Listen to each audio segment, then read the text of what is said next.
When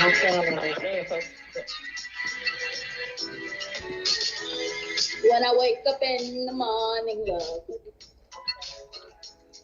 and the sunlight hurts my eyes, it's something without warning, love, bears heavy on my mind. Then I look at you, and the world around with me. Just take one look at you, and I know how it's gonna be. A lovely day.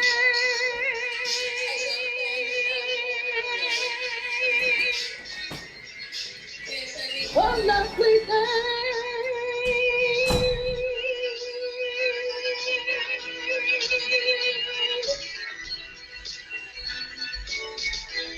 When a daylight lies ahead, seems impossible to face. When someone is instead of me, always seems to know the way. Then I look at you, and the world's alright with me. Just take one look at you, and I know how it's gonna be. A lovely day.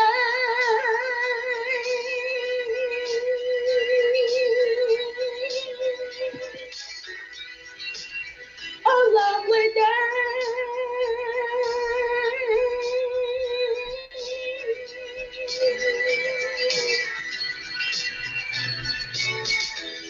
When a day that lies ahead of me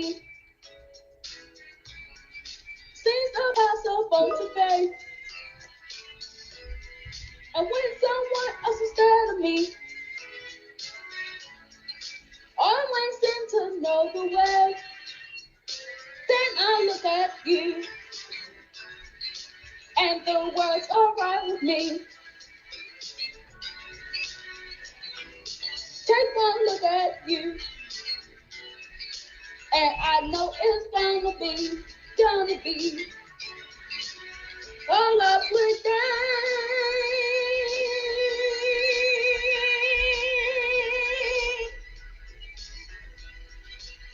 A lovely day.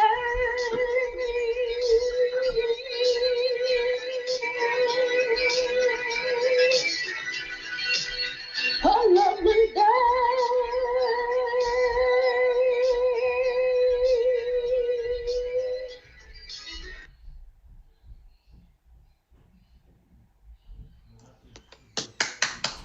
Yeah. Wonderful, wonderful. It was. First of all, I want to recognize Cameron Henderson, who is a student at Lockerman Bundy Elementary School, and his director, Ms. Jeffries, for the wonderful performance of A Lovely Day. Cameron, you are so talented, beautiful voice. I was amazed at your breath control. Oh, wow. But thank you for opening our meeting in such a lovely way on this lovely day.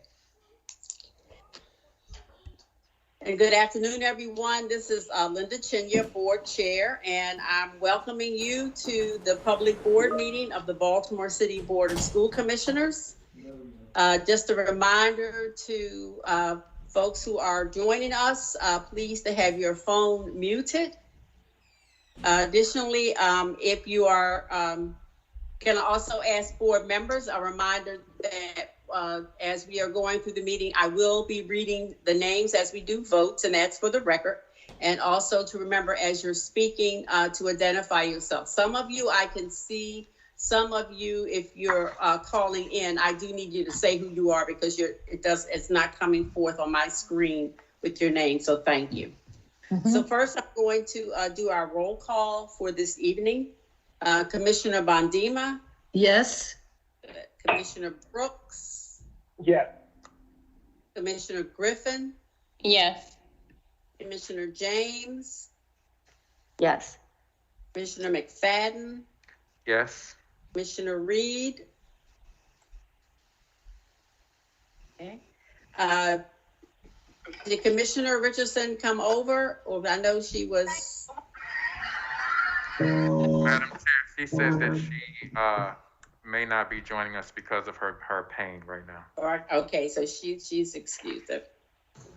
Commissioner Roberts? Yeah. Commissioner Sykes? And I am here. If I'm counting correctly, I ended with 7. I'm going to ask one more time. Is Commissioner Reed with us? Okay, and Commissioner Sykes. All right. So is there a motion to reopen the meeting? So move, Bundima. Thank you. And a second? McFadden, second. Thank you.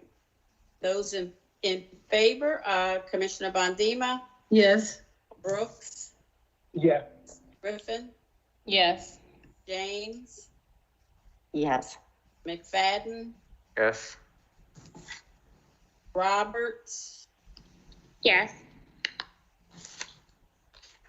and I'm in favor. So this motion passes. We have 7 in favor and 3 absent. I believe I did that correctly. Okay. This evening, unfortunately, as we do many times, I need to start our session remembering a student from our city schools that we just lost recently. And Jocelyn Josie Newell was a 3rd grade student at Hamilton Elementary Middle School in Baltimore.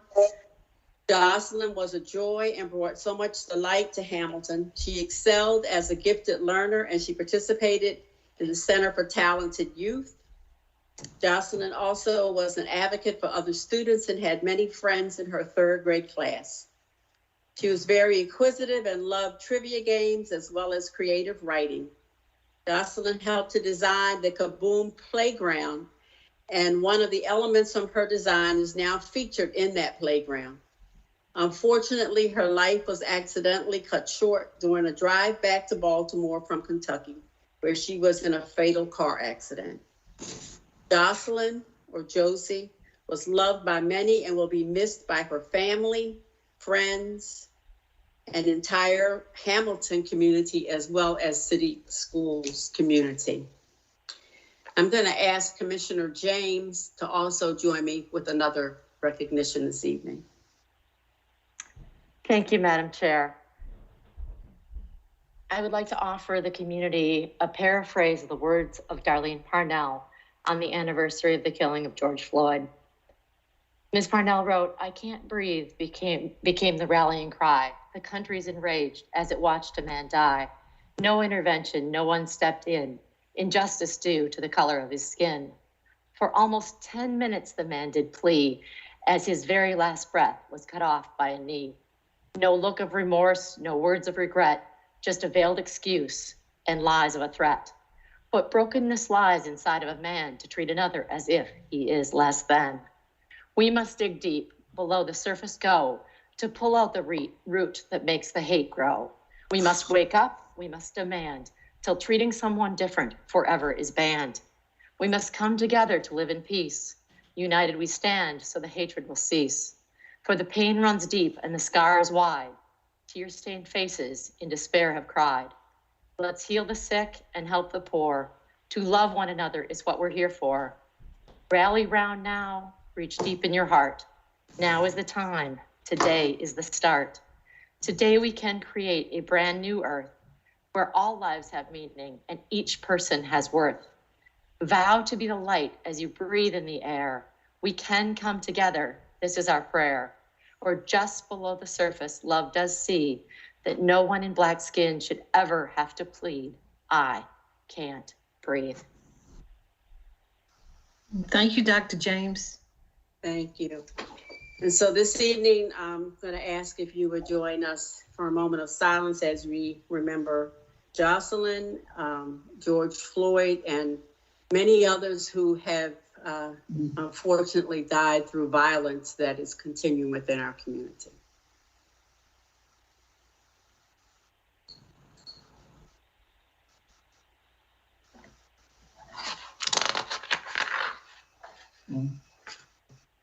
Thank you.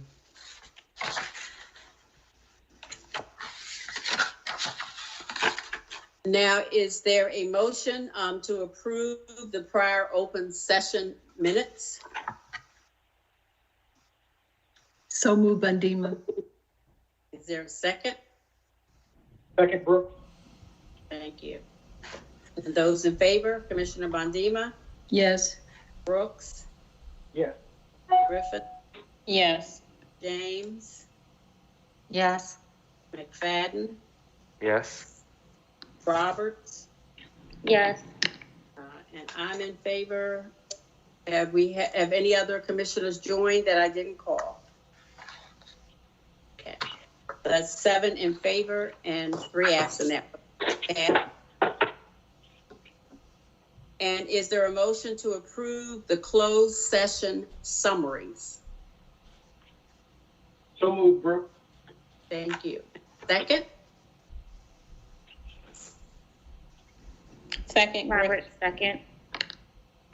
Thank you, Commissioner Roberts. And those in favor, Commissioner Bondima, Yes. Brooks, Yes.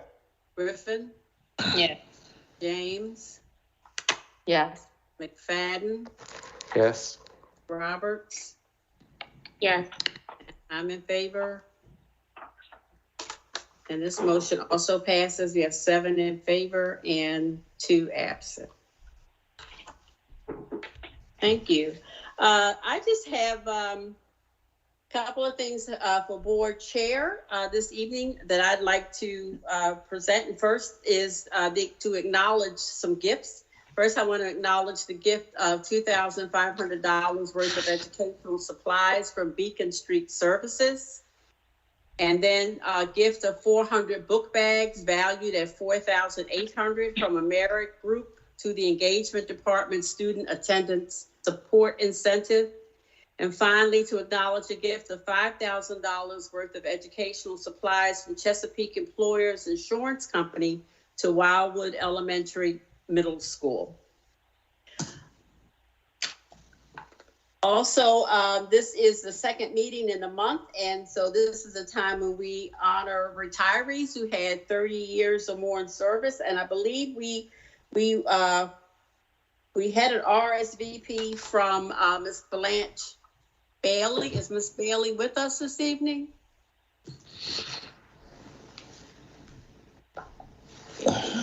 Don't hear her, but I want to let you know about Ms. Bailey. Ms. Bailey began working in Baltimore City Public Schools June 19th, 1980.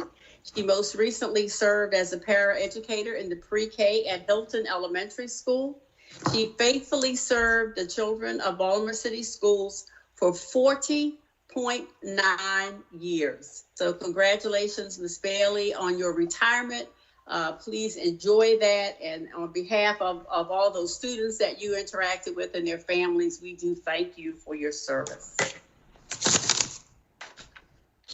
And lastly, I just want to let the public know that the board is moving the first reader date for policy BBA, the board power and responsibilities, to July 27 at that board meeting.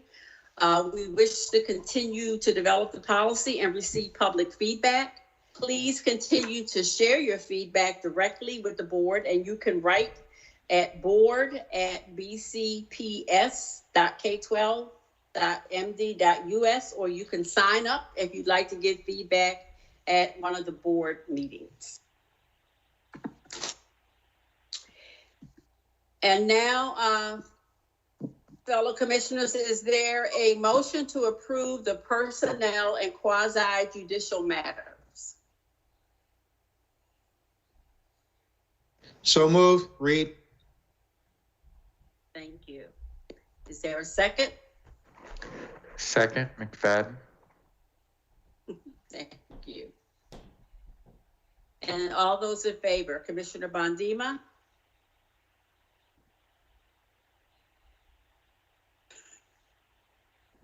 She's saying yes. I see her on the screen. Yes.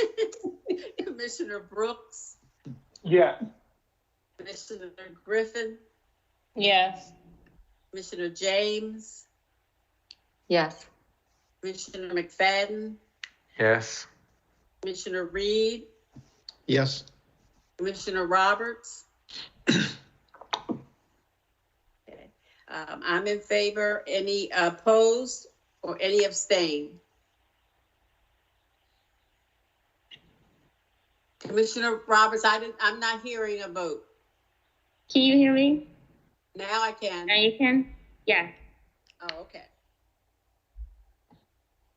So this motion passes. We have 8 in favor and 1 absent. Thank you. So now I'm going to turn it over to Dr. Santelises for CEO comments. Thank you, Chair Chinya and Board of Commissioners. I want to invite Chief Grant Skidder for this evening's PEP agenda. Thank you, Dr. Santelises. Good evening, Commissioners. This evening we have 5 appointments. First, Carrie Steinbrenner, Educational Specialist 2, is appointed Coordinator for STEM Mathematics, effective May 26th. Next, Elena Burton, IEP Team Associate at Leithwalk Elementary Middle School, is appointed Assistant Principal at Leithwalk Elementary Middle, effective July 1st. Shalonda Lyons, teacher at Dickey Hill Elementary Middle School, is appointed Assistant Principal at Walter P. Carter Elementary Middle School, effective July 1st. Herrick Kofer, Assistant Principal at Cecil Elementary, is reassigned Assistant Principal at Leithwalk Elementary Middle School, effective July 1st. And Thomas Jones, Deputy Chief Information Officer and Deputy Director for Innovation and Strategy at Prince George's County Government, is appointed Chief Information Technology Officer, effective July 12th. Thank you. Thank you, Chief Grant Skinner. And as noted in tonight's PEP, I am extremely pleased to welcome Mr. Thomas Jones, currently Deputy Chief Information Officer and Deputy Director for Innovation and Strategy for Prince George's County, as Chief Information Technology Officer for Baltimore City Public Schools, effective July 12th. Mr. Jones brings a wealth of national and international experience in both the public and private sectors over the past 17 years, including his tenure as Deputy Chief Technology Officer for DC Public Schools and extensive consulting work with Baltimore City Public Schools. His work at Prince George's County focused on transforming the county's technology, systems, and approach to efficiently finding, utilizing, and delivering innovation in a virtual environment. During the pandemic, he has also helped lead the move of the entire county government to a virtual working environment, while also leading the rethinking of the county's web and mobile user experience. We are very excited by the prospect of benefiting from Mr. Jones's extensive experience and expertise in this critical area. I would also like to extend my personal thanks to Michael Rating, Armsby Carbon, Anand Subia, Elvis Tia, and the entire ITD team for Baltimore City Schools for their outstanding performance in meeting the needs of our schools, students, and families throughout the pandemic. Everyone in city schools and the entire school community owes them a huge debt of gratitude for a job well done under literally the most difficult circumstances any of us could have imagined. Thank you on their behalf. And we have Mr. Jones here this evening. Would you like to say a few words? Good evening. Thank you very much, Dr. Santelises, and I am excited about joining the team. Someone asked me, why would I do it? I'll be honest with you, 3 years ago when I first met the team, I was so impressed with the dedication of both the headquarters staff as well as the principals. So I consider it an honor to be just given the privilege. So thank you very much, and I'm looking forward to joining. Thank you, Mr. Jones, and thanks for joining us tonight, and welcome aboard.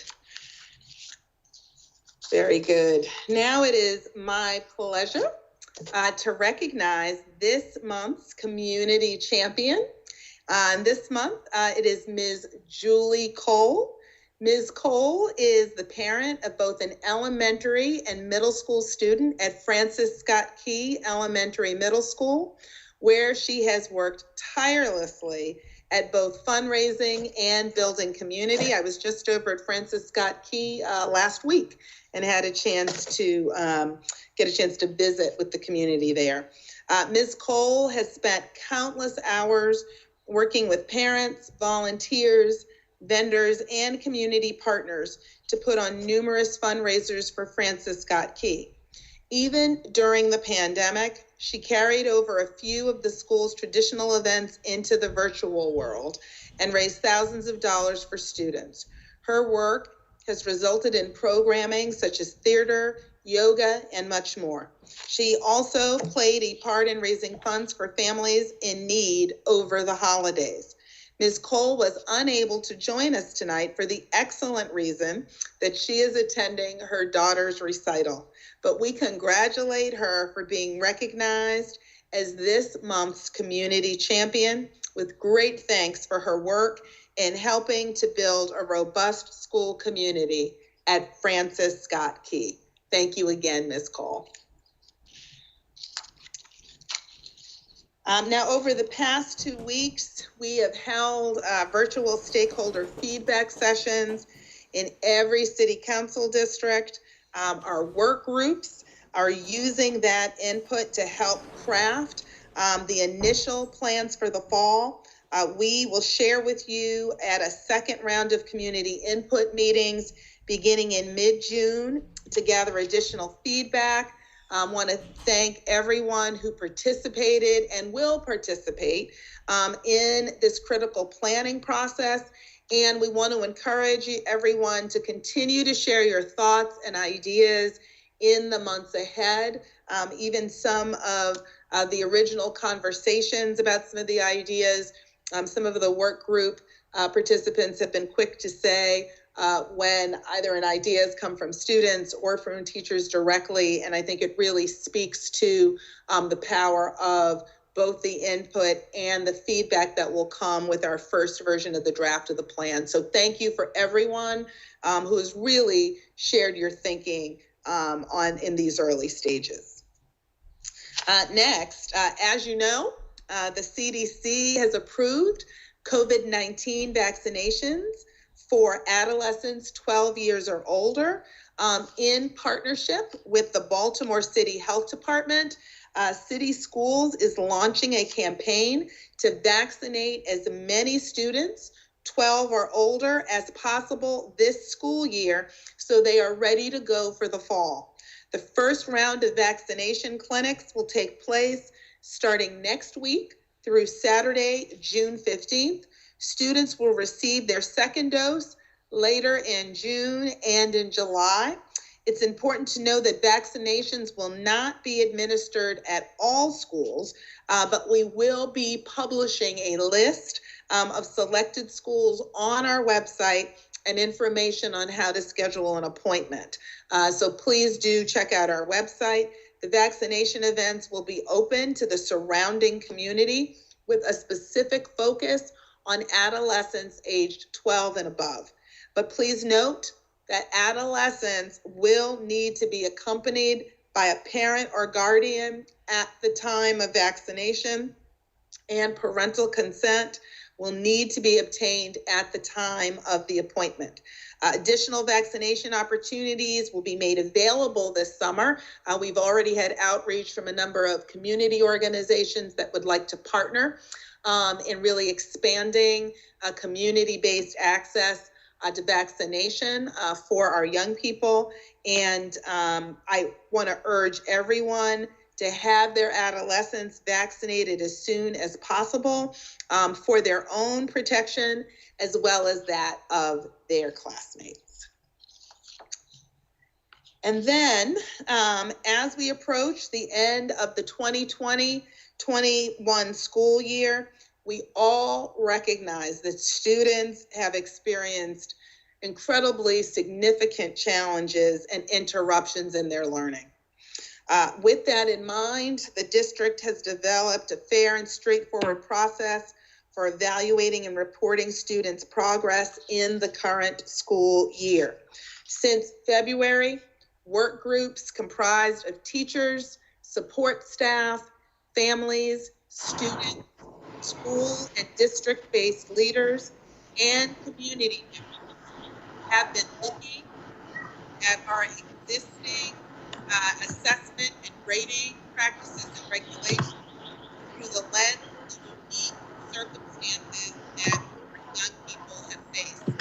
The work group's recommendation informed our grading adjustment for the 2020-2021 school year, and I have invited Chief Academic Officer Dr. Joan Dabrowski to provide us with a brief overview of these adjustments. Dr. Dabrowski?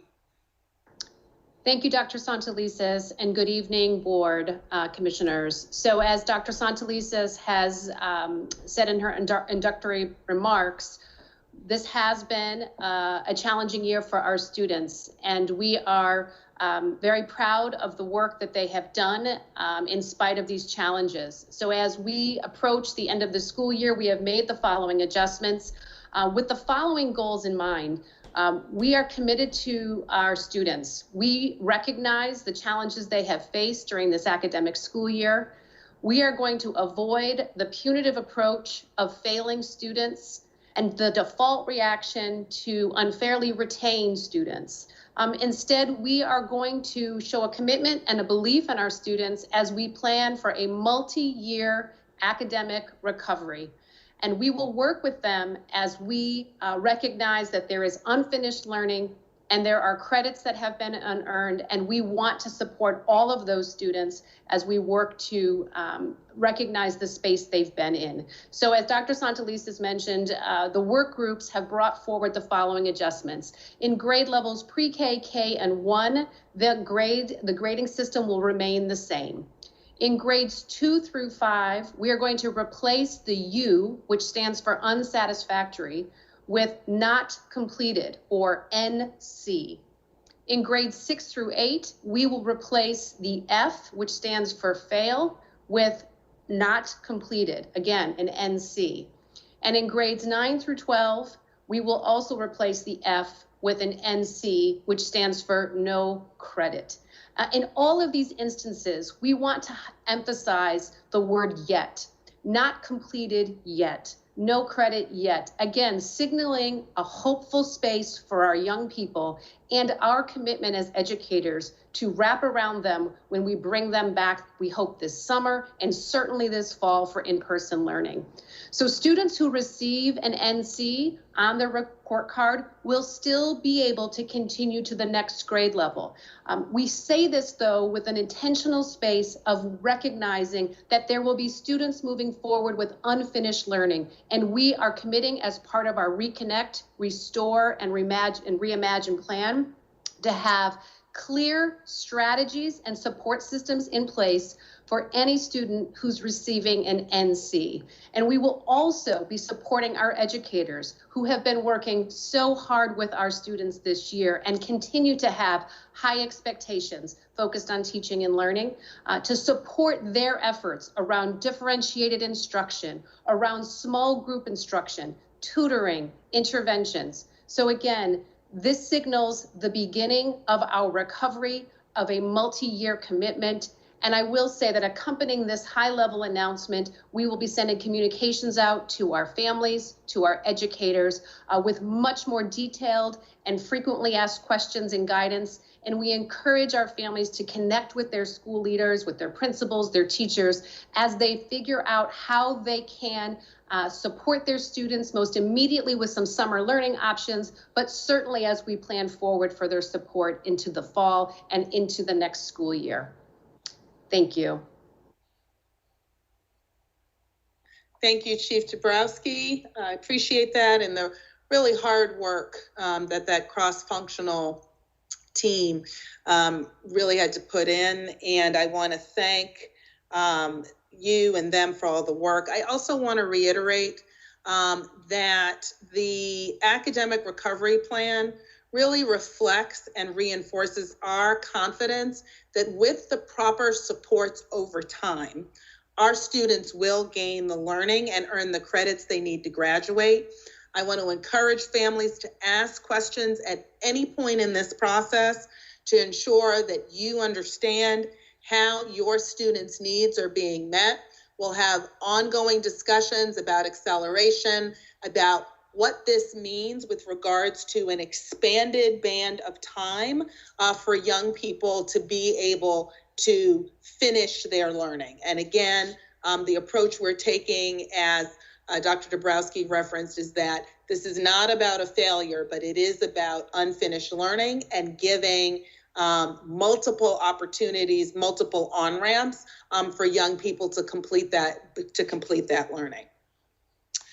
Finally, I want to remind everyone that we will hold our 4th annual Day of Peace and Remembrance at 9:30 tomorrow morning here at North Avenue to commemorate the 9 students who have died from violence in the past year. The ceremony will be recorded for airing on the City Schools Facebook page tomorrow afternoon.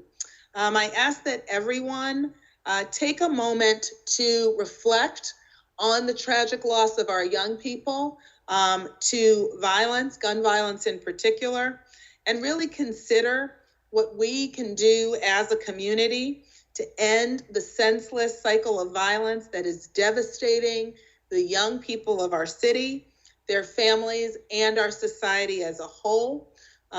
This is an opportunity for us to commemorate the fact that these are actual lives of young people, lives of promise that we lost, and that we should never, ever forget that they are not statistics, they are not one more number, these are actually young people, and that the process of teaching, of learning, of creating healthy spaces is part of our most substantial contribution as educators. So I invite everyone, invite community, the mayor, city council president will also be joining tomorrow, and just invite everyone to at least get a chance to view and partake of this commemorative event.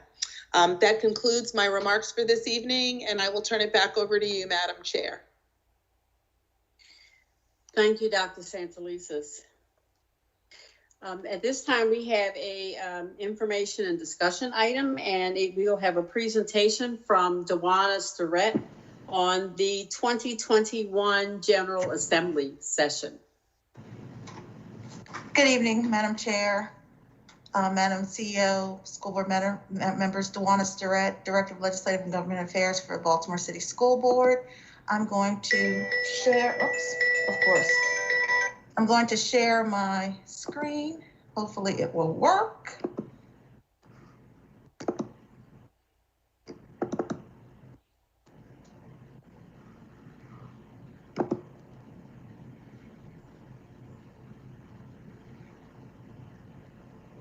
Okay, I hope you can see that. So this year, with the General Assembly session, I decided to do something different than what I've done in the past, because you've already passed the board budget, which would have been most of what I would have discussed from the session, as well as some relevant bills. But I wanted to tie it this year to what the school board committees may be interested in learning and knowing about, and policies that they may be interested in reviewing, and also policies that the board would have to develop. So, but first I want to start off with some of the major issues that I'm in the office, sorry about that. I wanted to start with some of the major issues that were presented this session. Clearly the override of the blueprint for Maryland's future, which was successful. And there was also a revision bill to make modifications to the Kerwin recommendations in light of the pandemic. The Built to Learn Act, of course, that was successful once the blueprint bill was overridden. And of course, the budget was always important to us, operating and capital. The funding formula modifications that were made in the blueprint bill for all of the new per pupil spending. The enrollment counts, that was taken care of so that the FY21 count would not be included in any future funding enrollment counts, which is very important considering many people lost, or many jurisdictions lost many students. Baltimore City was fortunate in that we did not lose a lot, but there are other jurisdictions that did and had to have several hold harmlesses put in the budget. Always adequacy of funding, or CIP funding, broadband, digital access. You know, the board has always been very concerned about making sure that our kids not only have access, but also technology. And the digital divide was more noticed now that we had the pandemic than ever before. And so there was legislation that was successful in taking a look at how to provide broadband access to the state. Continuation of the city-state partnership, and as well as the General Assembly was very concerned about police reform and many social justice issues this session. So as I mentioned earlier, that my presentation will focus on bills that pass that the board would really need to take notice of and or develop policies, and also possible reintroductions and some follow-ups that need to occur with staff and monitoring. So again, the first is the blueprint. I put this on there not just because it will completely change the delivery of education in the state of Maryland for forever, at least for the next 10 years while the money or the additional funding ramps up, but also that it requires the school board to implement summer school tutoring, supplemental instruction in the next 2 years. And that was part of the new revisions bill in HB 1372. One thing that the school board, meaning staff, would have to monitor is, out of the blueprint revisions bill, there was a work group on English language learners. And so I will be monitoring that. That group will be established to look at any additional needs that our English language learners will need in light of the COVID pandemic. For school facilities, these bills, I believe the Operations and Policy Committee would be interested in. The first is the school district energy policy. Right now, I believe we do have an energy policy, but this is to require that by July 1 of 2022, you either update or adopt a school district energy policy. And that policy has to have various items in it, such as how we do energy purchasing and conservation, monitoring and reporting of energy use. And the IAC is to establish, which is the Interagency on Public School Construction, to establish the template for the policy by January 1 of 2022. In student health, this legislation, I think the Operations Policy and Teaching and Learning would be interested in following because it requires MSDE to develop and for school boards to adopt a board policy on the educational needs of parent and pregnant students. And these policies are very prescriptive in that it has to include a space for a lactating student to be able to go to express milk. It has to be near a refrigerated area. There also has to be a person designated at each school to connect, to the extent practicable, the parent or pregnant person with resources for affordable and reliable childcare. There has to be something in the policy about the attendance because they may miss a class and how that's captured, and provide training for school personnel on the policy objectives and the requirements. And this has to be published in the school systems handbook. The other legislation that passed is the provision of menstrual hygiene products requirements. This requires that all schools have menstrual hygiene product dispensers. That's elementary, middle, and high. The dispensers must be in middle and high schools, in at least 2 women's restrooms by October 1st of 2021, and in all women's restrooms by August 1st of 2025. And a public elementary school has to have dispensers in their restrooms by August 1st of 2022. The one thing about this legislation that we fought for and we did receive was there was additional funding from the governor in the FY23 budget of $500,000 that school districts can use to place to construct the dispensers. For school safety and security, this one is about registered sex offenders that are in our schools. The bill requires that no registered sex offender can be on school property. So as a student, they must attend either another board-approved educational program, attend a residential program, or a non-public education program. And I thought that this is something that the Teaching and Learning and Policy Committee would need to keep a lookout for, because MSDE requires that there be a policy developed. For financial aid, this one requires that boards encourage and assist as many high school students with completing the FAFSA, which is the Federal Financial Aid Form, or the Maryland School Financial Aid Form. And the school boards also must develop an outreach policy. Yeah, and that's the thing that we have to really talk about, because a lot of people just do stuff and don't tell. Someone's not muted. Someone's not muted. Thank you. The next is transportation. This bill was very important to the school system, and it would have passed, I believe, the year before in year 2020, but because session was cut short, it was reintroduced this year. This allows school systems to transport students not only on the yellow buses, but on shorter and van type buses. This is important for Baltimore City because, as you know, with our special ed population, our homeless population, we use a lot of cabs. And this will allow us to have the ability to transport students and save some money. And this, I thought, was something that the Operations Committee would be involved in, because it requires that MSDE consult with local boards on the MVA regulations. The Public Information Act, this bill requires that each official custodian of records to adopt a policy for proactive disclosure of public records. And the board is a custodian of records. There's other divisions within the school system that are custodians, such as the legal office.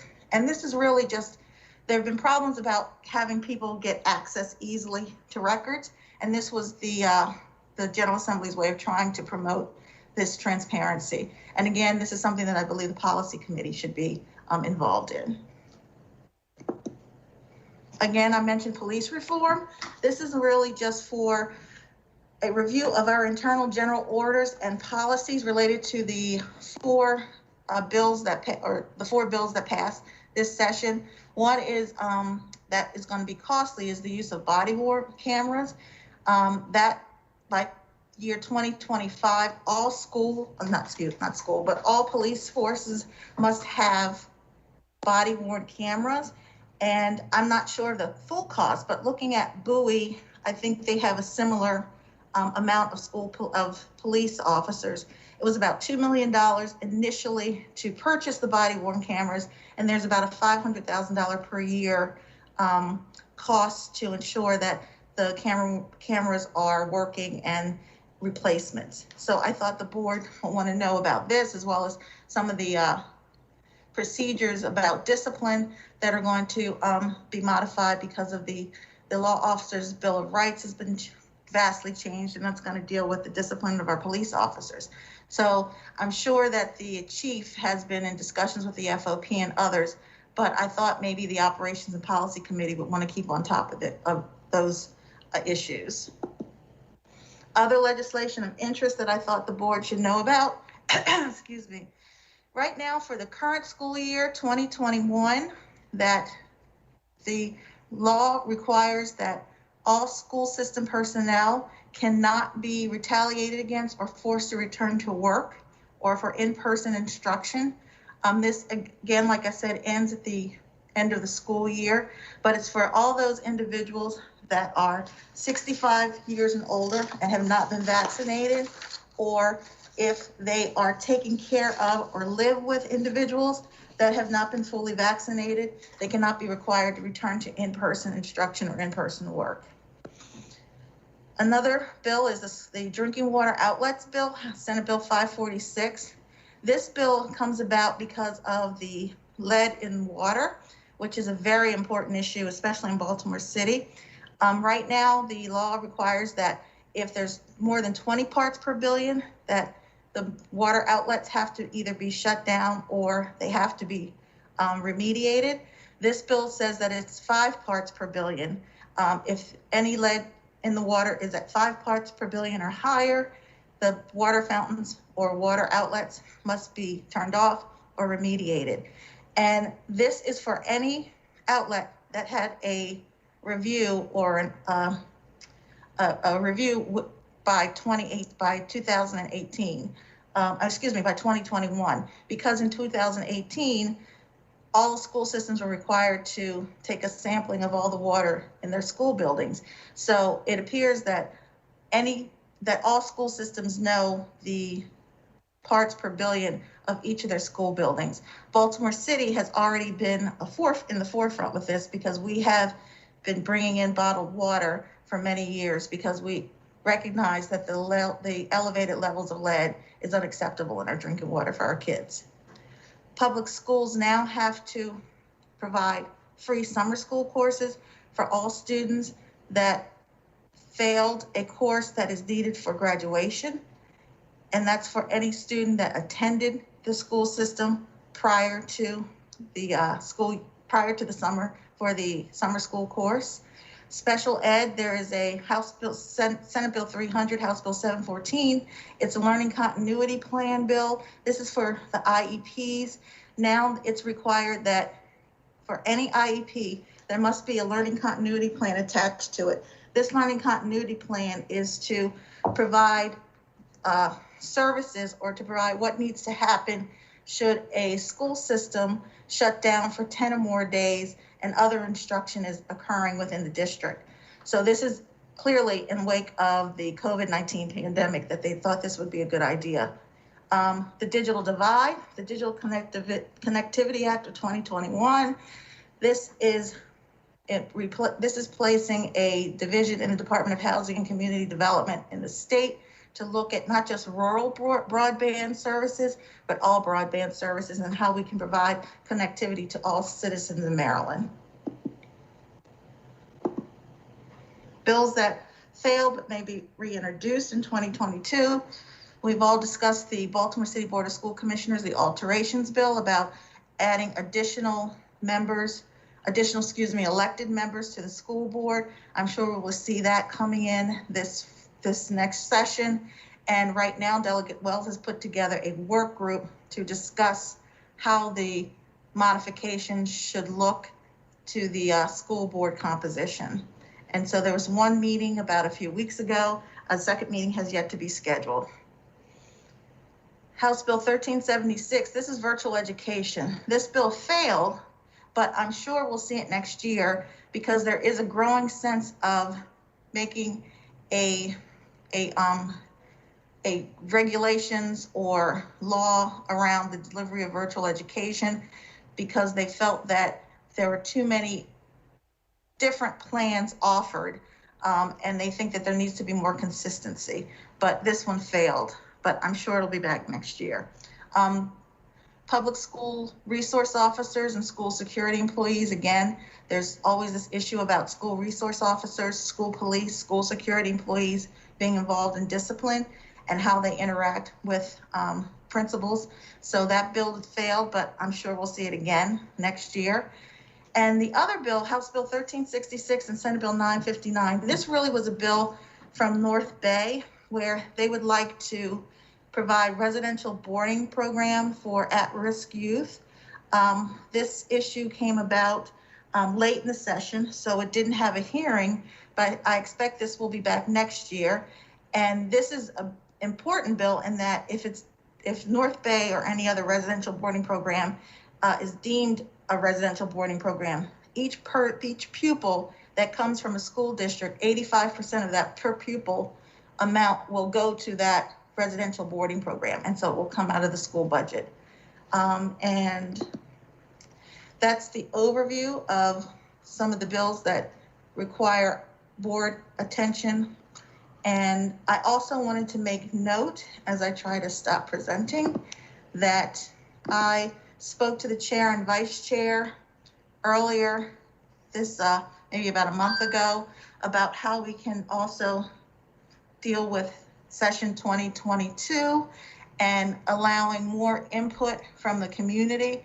I thought we could go back to asking each senator in each of the legislative districts, there are 6, to have a community meeting and or a legislative forum where we actually show up and provide information and receive information from the community. This way we can make sure that we have actual input, because we know that the legislative forum that we have every November, there's not a lot of people that are in attendance. So I feel if we can go out to the community and it's sponsored by a state representative, we'll get more people involved.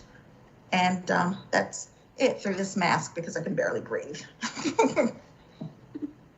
Thank you, Ms. Durrett, and it was pretty comprehensive. Is this also, do we have this full presentation available on board docs? You have the PowerPoint. It doesn't have all of the detail, but my legislative platform is up on board docs. I want to make sure the PowerPoint, because some slides weren't going through fully, but I just want to let people know that it is available, that they can look at the PowerPoint on board docs. So thank you. I see Commissioner McFadden. Thank you, Chair Chinya. Thank you, Dewana, for the update and the presentation. I really appreciate it. And I think that the idea of what is similarly happening now with the Restore, Reconnect, and Reimagine plan, how we're working in those different councilmanic districts and how school board members are attending those and how we're able to listen and engage with the community in different ways. I think it's a great idea to do that with the legislative districts also, and doing that early enough so that we can really engage in a more authentic way. I think that's a brilliant idea, and I certainly am in support of that. And then also with each of the pieces of legislation, we've been working a lot with the community and with the board and with staff on the board's priorities, our strategic priorities. It would be helpful to see moving forward how those pieces of legislation potentially impact the board's priorities, and support for us to start thinking about ways to really organize our advocacy efforts around some of the things that we need or our priorities in general. It's the same way that we're trying to move as far as like information that comes to us from all staff. So it would be helpful to see that just moving forward, how all of those pieces of legislation directly align to our priorities or how they could support them, so that we're just more organized in our approach to advocacy for the sake of our young people in our communities. Yeah, I think that's great. I think maybe when I also do the platform, we can, I can kind of put them, all of the issues under the priorities, so then it's clearer for everyone. And I think that's a great idea. And even when we're in those legislative, once we establish those meetings, it just kind of, in my sense, puts everyone on the same, we're aligned and we're able to be more united as a city and as districts as we're advocating in the state for the needs of our children here in Baltimore and our community. So I appreciate it. You're always helpful in making sure that we understand what's happening. But yeah, thank you so much. Thank you. Yeah. So we have a lot of work to look forward to for the upcoming year. Thank you. Thank you, Dewan. You're welcome. Thank you. As we move into the time prior to public comment, I want to just go through the consent agenda as we normally do. Board members, remember, I'm just going to read through the items. If you'd like to have something pulled, please give sort of the question or the issue that you would like staff to be prepared to respond to. And I'll review it again, ask you again after public comment in case there is something from that comment that will change and have additional questions for you. So I'm pulling item 8.01, which is policy KCA for presentation. Item 8.02, which is policy JKA. Okay. Item 8.03, the proposed academic calendar for school year 2021-2022. 8.04, FY 2021 supplemental appropriation lighting project pilot.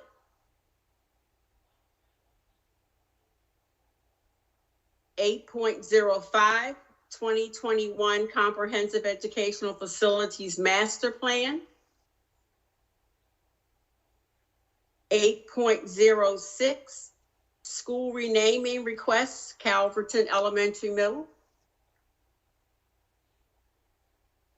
12.01, Hargrove. 12.02 is the Sanjay Productions LLC. 12.03, Balfour.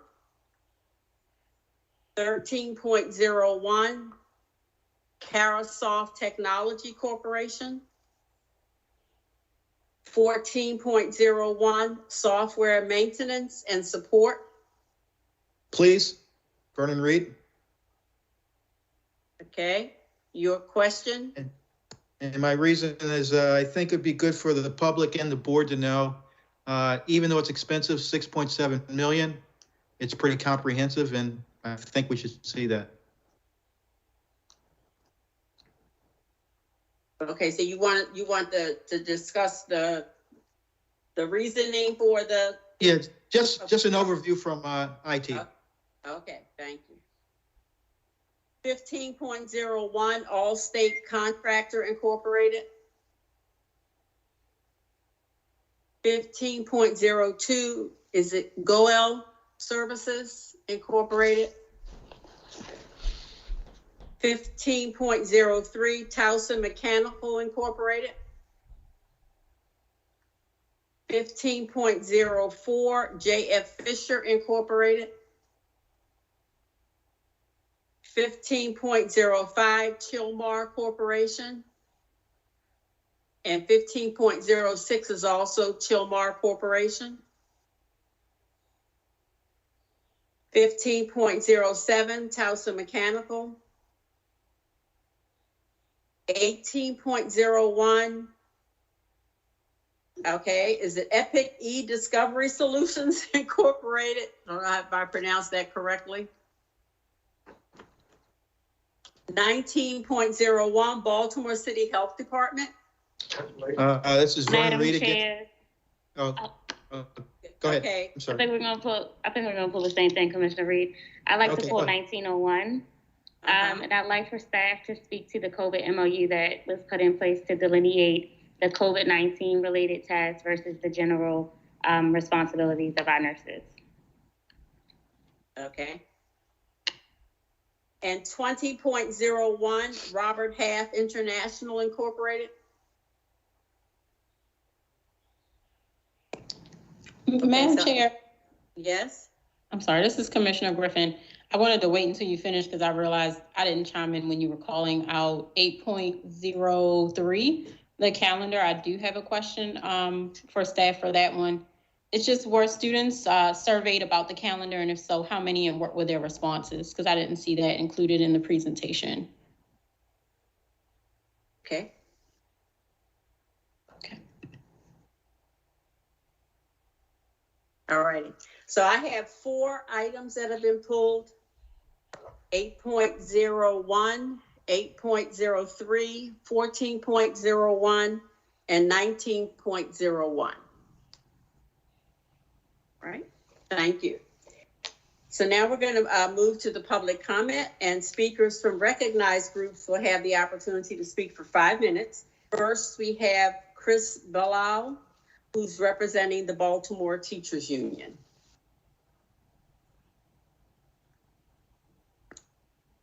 Hey everyone, can you hear me? Yes. Thank you. I appreciate you. Thanks for having me today. I'm Chris Bilal, PSRP Member Engagement Team Associate from the BTU. I'm excited to be here today, and I thank you all for your work and your service. Ever since I was a young community organizer who organized around safety for women, young people, queer people, and trans folks, sorry, I'm trying to fix my thing. I kept hearing the buzzword of community engagement, especially when, say, a foundation, a police department, or a failing brand with a troubled relationship to the community wanted us to support their campaigns that were already set in stone during month-long strategic planning sessions and weekend-long e-board retreats. Over time, it became clear that the young people that I worked with were being exploited to support a narrative. We were just a seat at the table, a checkbox to be crossed off on a list, a tool to extract ideas from. When it came to implementation and enforcement, the engagement ended there now that the extraction was complete. Engagement ended before anything could become real and actionable. It appeared that, once again, all they wanted was to say that they met with the community. Our voices weren't actually a part of the plan, though. After months of surveys, town halls, and no implemented changes, the youth soon revolted. The year was 2015. Remember? And to this day in Baltimore, fighting for safety for the city, I recognize the same abusive pattern and hustle. The buzzwords, engagement, feedback, stakeholders, and we appreciate your feedback are dredged up weekly. But like in the past, engagement is low. The most people who showed up to reconnect and reimagine were 47 people, and that meeting started 15 minutes late, to be clear. According to members, questions went unanswered, feedback was cherry-picked, and truth-telling from members was met with, "I appreciate the feedback," or "Here's the link to the feedback form." That's not enough, y'all. This is not a genuine connection or a partnership. It is a false relationship with the community predicated on exploitation. All too often, the community is a code word for district employees and leadership and politicians. Our feedback will continually be glossed over, and the data will be manipulated to serve an agenda that already exists. The agenda is not community-led or community-driven. Just as in the past, I hear our members asking similar questions. Will we help draft the plan or just give feedback that can be ignored or accepted as the district fails? In surveys, will you finally add an "I don't want this" option? Because all too often we know that the map is not the territory and that there are many more options, but if you can control the options, you can control the narrative and you can control the people. Another question that members are asking is it a 2-day turnaround for collecting our opinions, a best practice, or heist? Folks are also asking, is it equitable when the folks who are exploited for feedback aren't invited to the meetings where actual decisions are made? And what could it look like to actually invite members back to the decision-making tables? As Ms. Dewanis Direct shared earlier, it's time to go directly to the people. And as Commissioner McFadden stated earlier, it's time for us to go to the folks earlier and perhaps connect with our elected officials so that we can engage in a real way. Our members are curious. We want to know how outreach is happening. Our members want to know what is needed. Our members want to know why the feedback period is so short when this pandemic is so long. We want to know where will there be another round of actual community meetings, because when we look at the attendance, most of the attendees are district leadership, not any of my cousins, especially when I look at that D9 meeting attendees list. We demand a seat at the decision-making tables. Do you really care about our health if you keep adding things to the plate like longer school days without also taking into consideration that we are exhausted? Look in my eyes, y'all. Teachers and PSRPs have been working incredibly hard to hold this district together as the pandemic unfolded and continues. Have you asked us what we need to recoup and recover? Are you really ready to reimagine with us?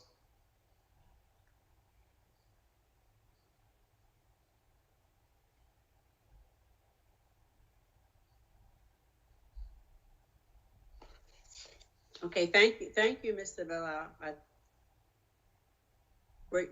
Was that where you finished? I'm sorry. Okay. Next, we have a video from Charles Smith, who's representing the Parent Community Advisory Board.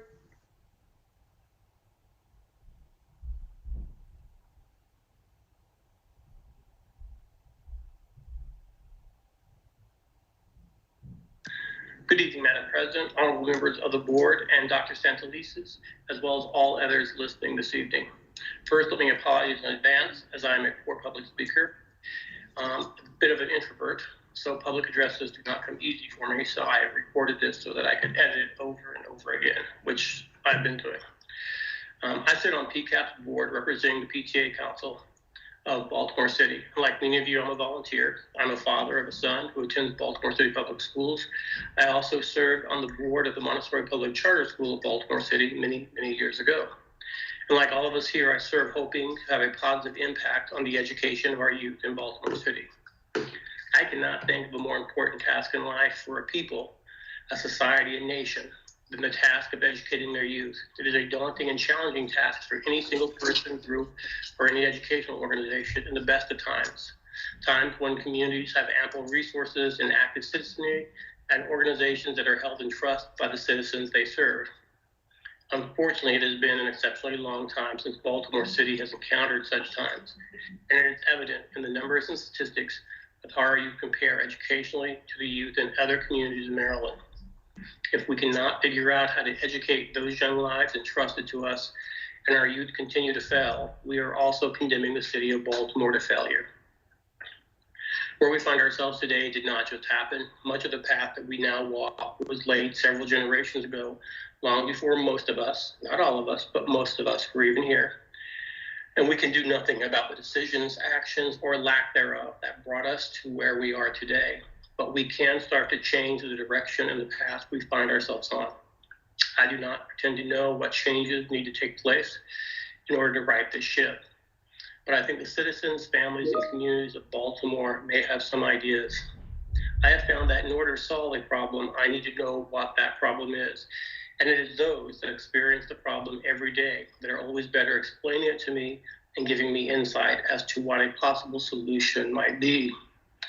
I have no doubt in my heart that every one of you that serve as volunteers on this board, as well as the members of PCAP, the PTA, BTU, and all the other great organizations that work tirelessly to help educate our youth, do so in an effort and deeply held belief that we are working to improve their young lives and give them the tools to succeed in their lives. But for some reason, we all, and I mean all of us, are still lacking and falling short of those goals for many of our youth. I have heard, as I'm sure all of you have heard, about the insurmountable ills of urban school districts, but the urban school districts are no different than suburban or rural school districts. They're all made up of different and diverse communities.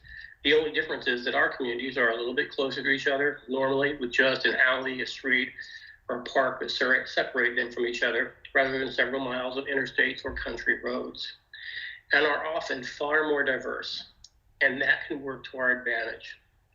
With so many diverse voices and ideas and all that energy, surely the solutions that we are looking for are there in the communities that make up Baltimore. We only need to listen. The novelist, playwright, social critic James Baldwin, I think, said it best. Not everything that is faced can be changed, but nothing can be changed until it is faced. Thank you for your time and all that you do serving the citizens and the youth of Baltimore City.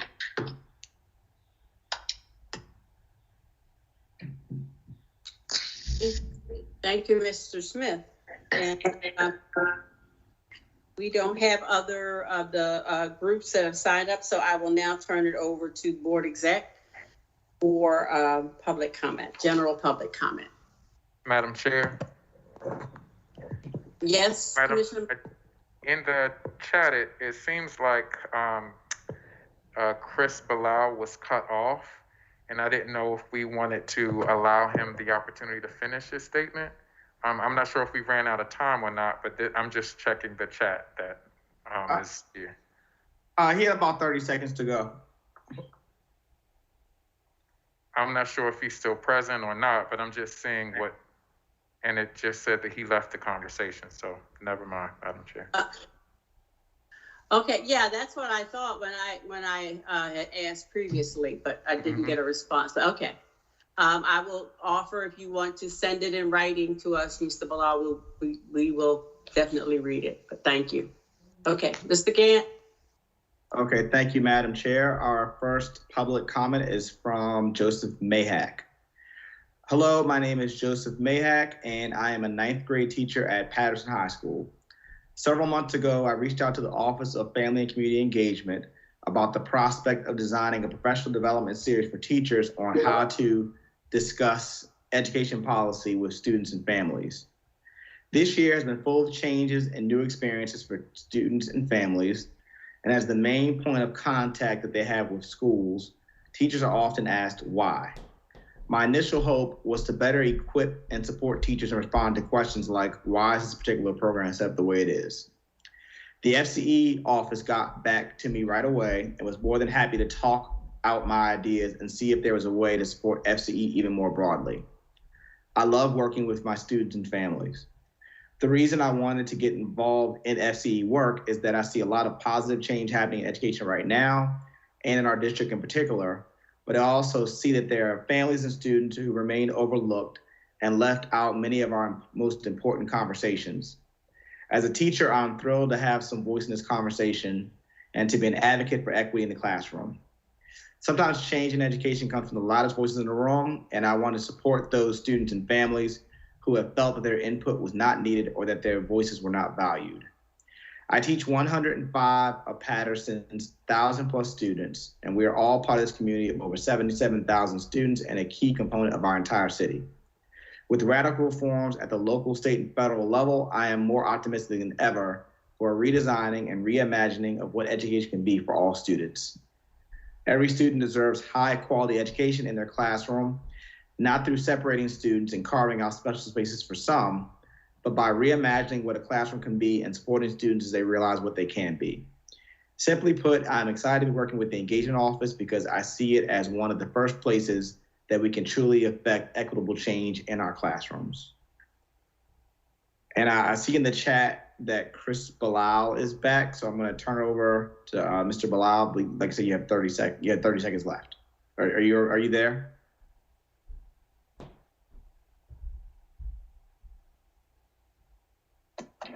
Hey, you all. Sorry, thank you all. I think that the message was delivered, even though it was cut off and said that I was removed from the group, but I think that the message was clear. Thank you all, Mr. McFadden, for just trying to uplift that again, and thank you, Mr. Gant, for trying to bring me back into the fray. Okay, thank you for that. I'm not aware of who may have removed you because I don't see that, but thank you for returning. It's all good. Okay. Next, we have an email from CLEA, Community Law in Action.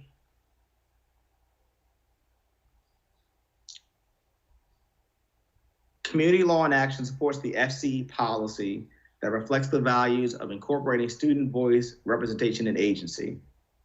This policy will ensure that youth, parents, and community members are actively and authentically partners in the full educational process, including policy development and curriculum selection.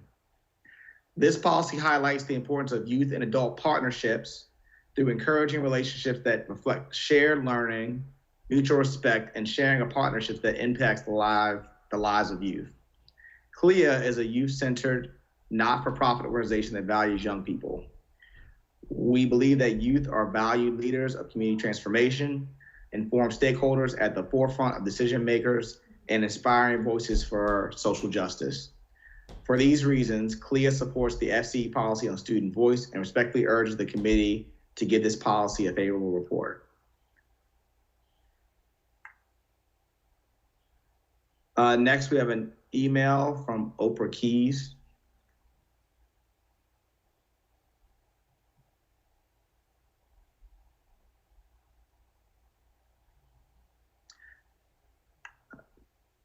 Give me 1 second.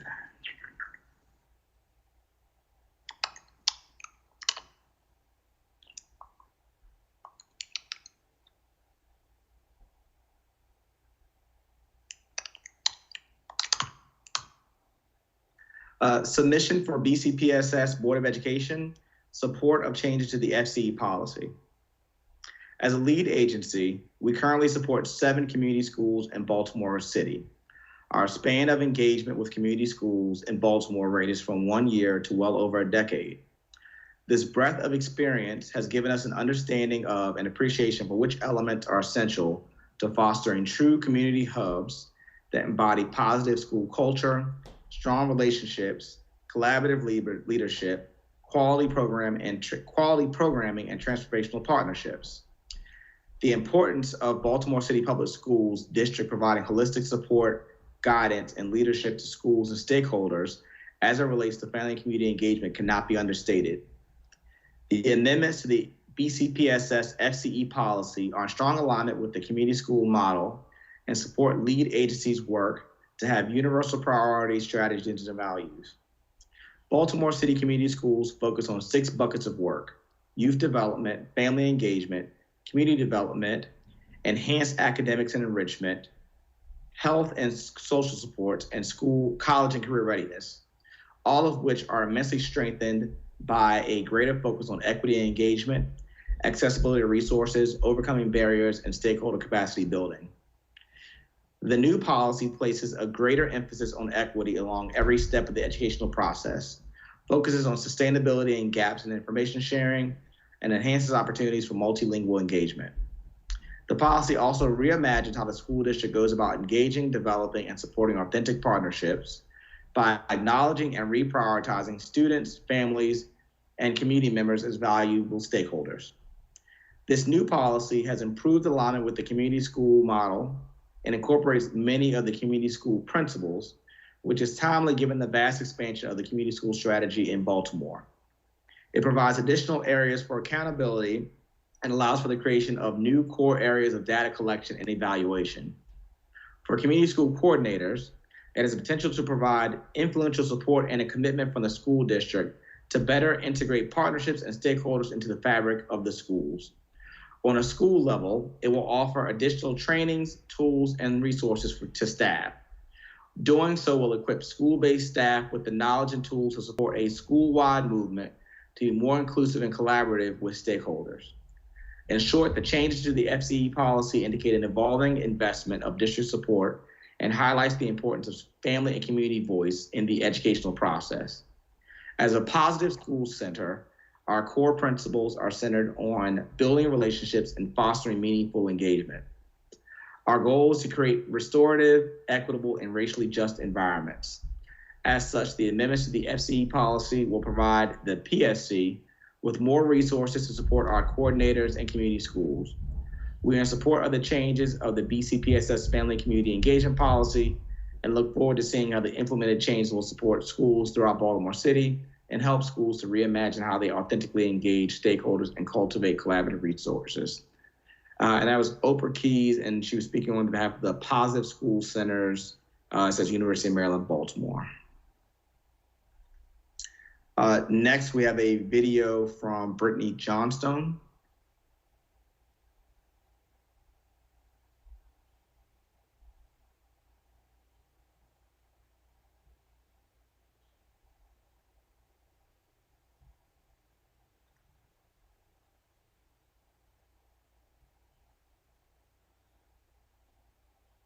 Good afternoon. My name is Brittany Johnstone. I'm a school psychologist in my 5th year of practice with City Schools.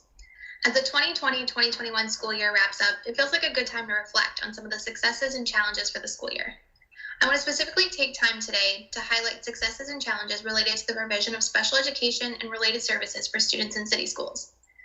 First, I want to personally thank every special educator, related service provider, special education paraprofessional, and IEP team associate for their hard work this year, adapting to a changing landscape and managing the needs of our students in balance with our own personal and professional needs. A few areas of growth that I've seen and that have been shared with me are as follows. The board should consider strongly encouraging the Office of Special Education to reevaluate as far as maintaining digital and hard copy records.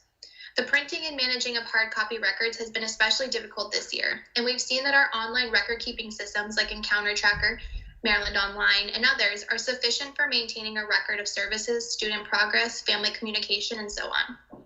To continue to require teams to print and manage hard copy records to the extent we've done previously would be to miss an opportunity to advance our record keeping practices to keep up with current online programs in the 21st century. It's becoming increasingly obvious that managing special education at the school level requires support that extends beyond the 10-month contract of many special educators and IEP team associates.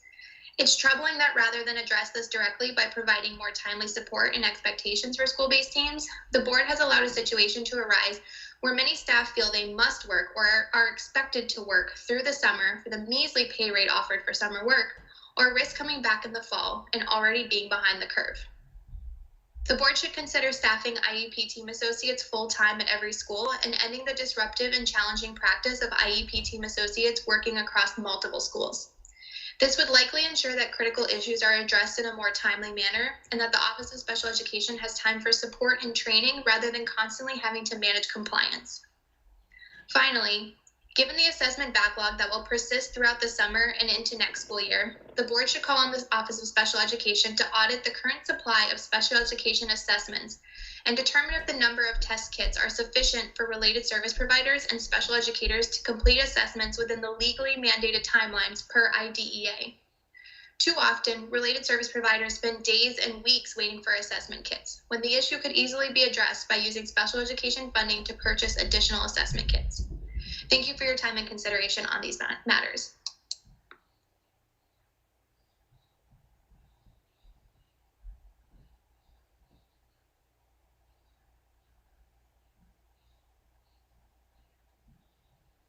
Okay, next we have a video from Warren Wiggins.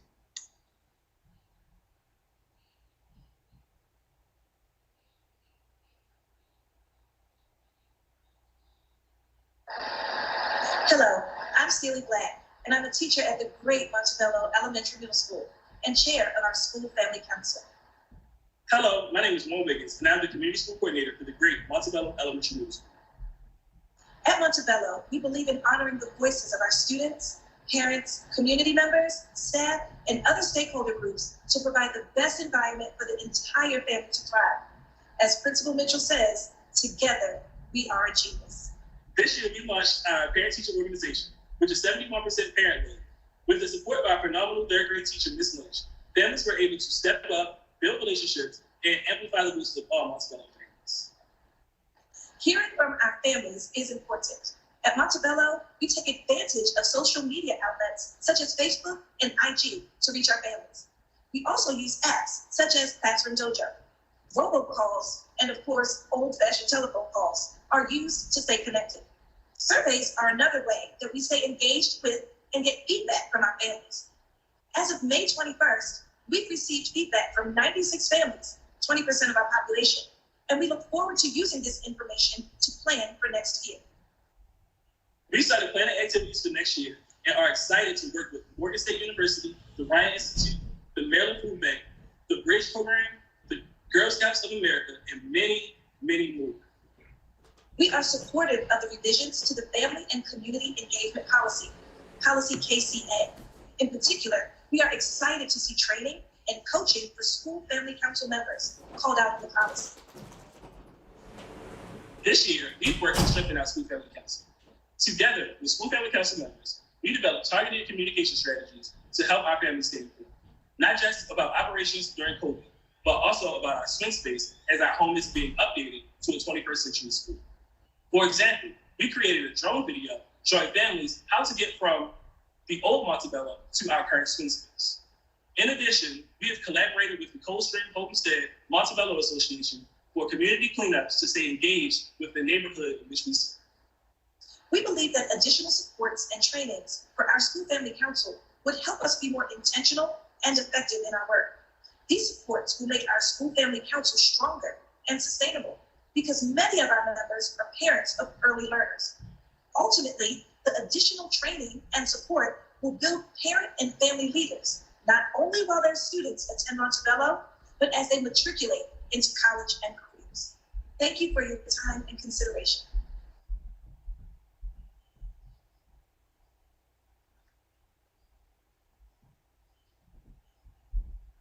Okay.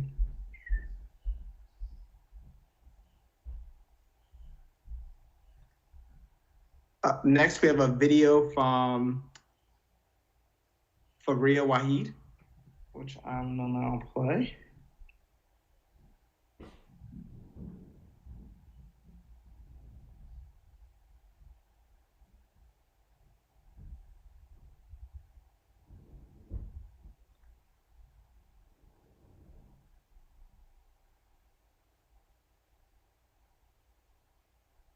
Good evening, everyone. My name is Fariha Wahid, and I have the pleasure of serving currently as a special education teacher, leading 2 departments at my school, serving as an interim IEP chair, being a vice president in the BTU, and pursuing my doctorate at Hopkins.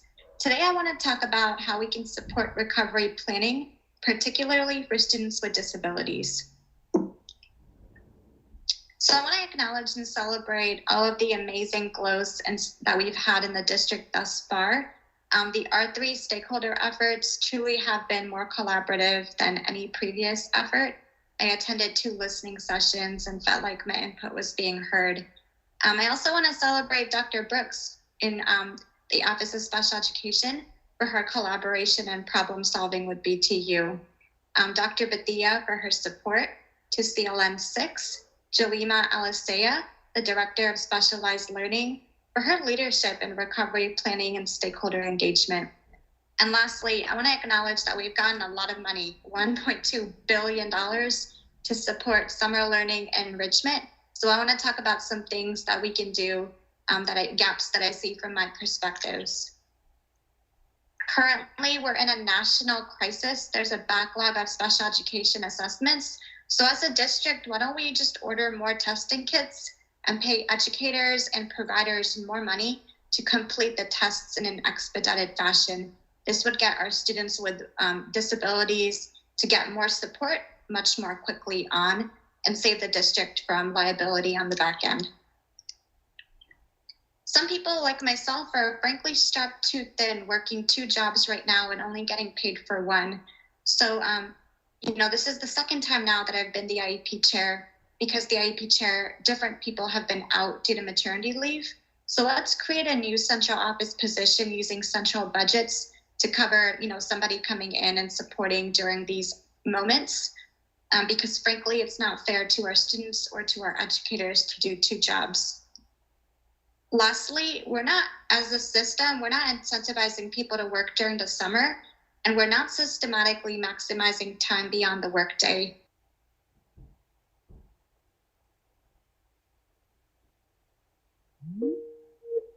All of the recovery efforts that need to be done.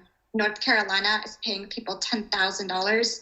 Carroll County also increased the summer pay. If they can do it, if their students are good enough, we can certainly do it too.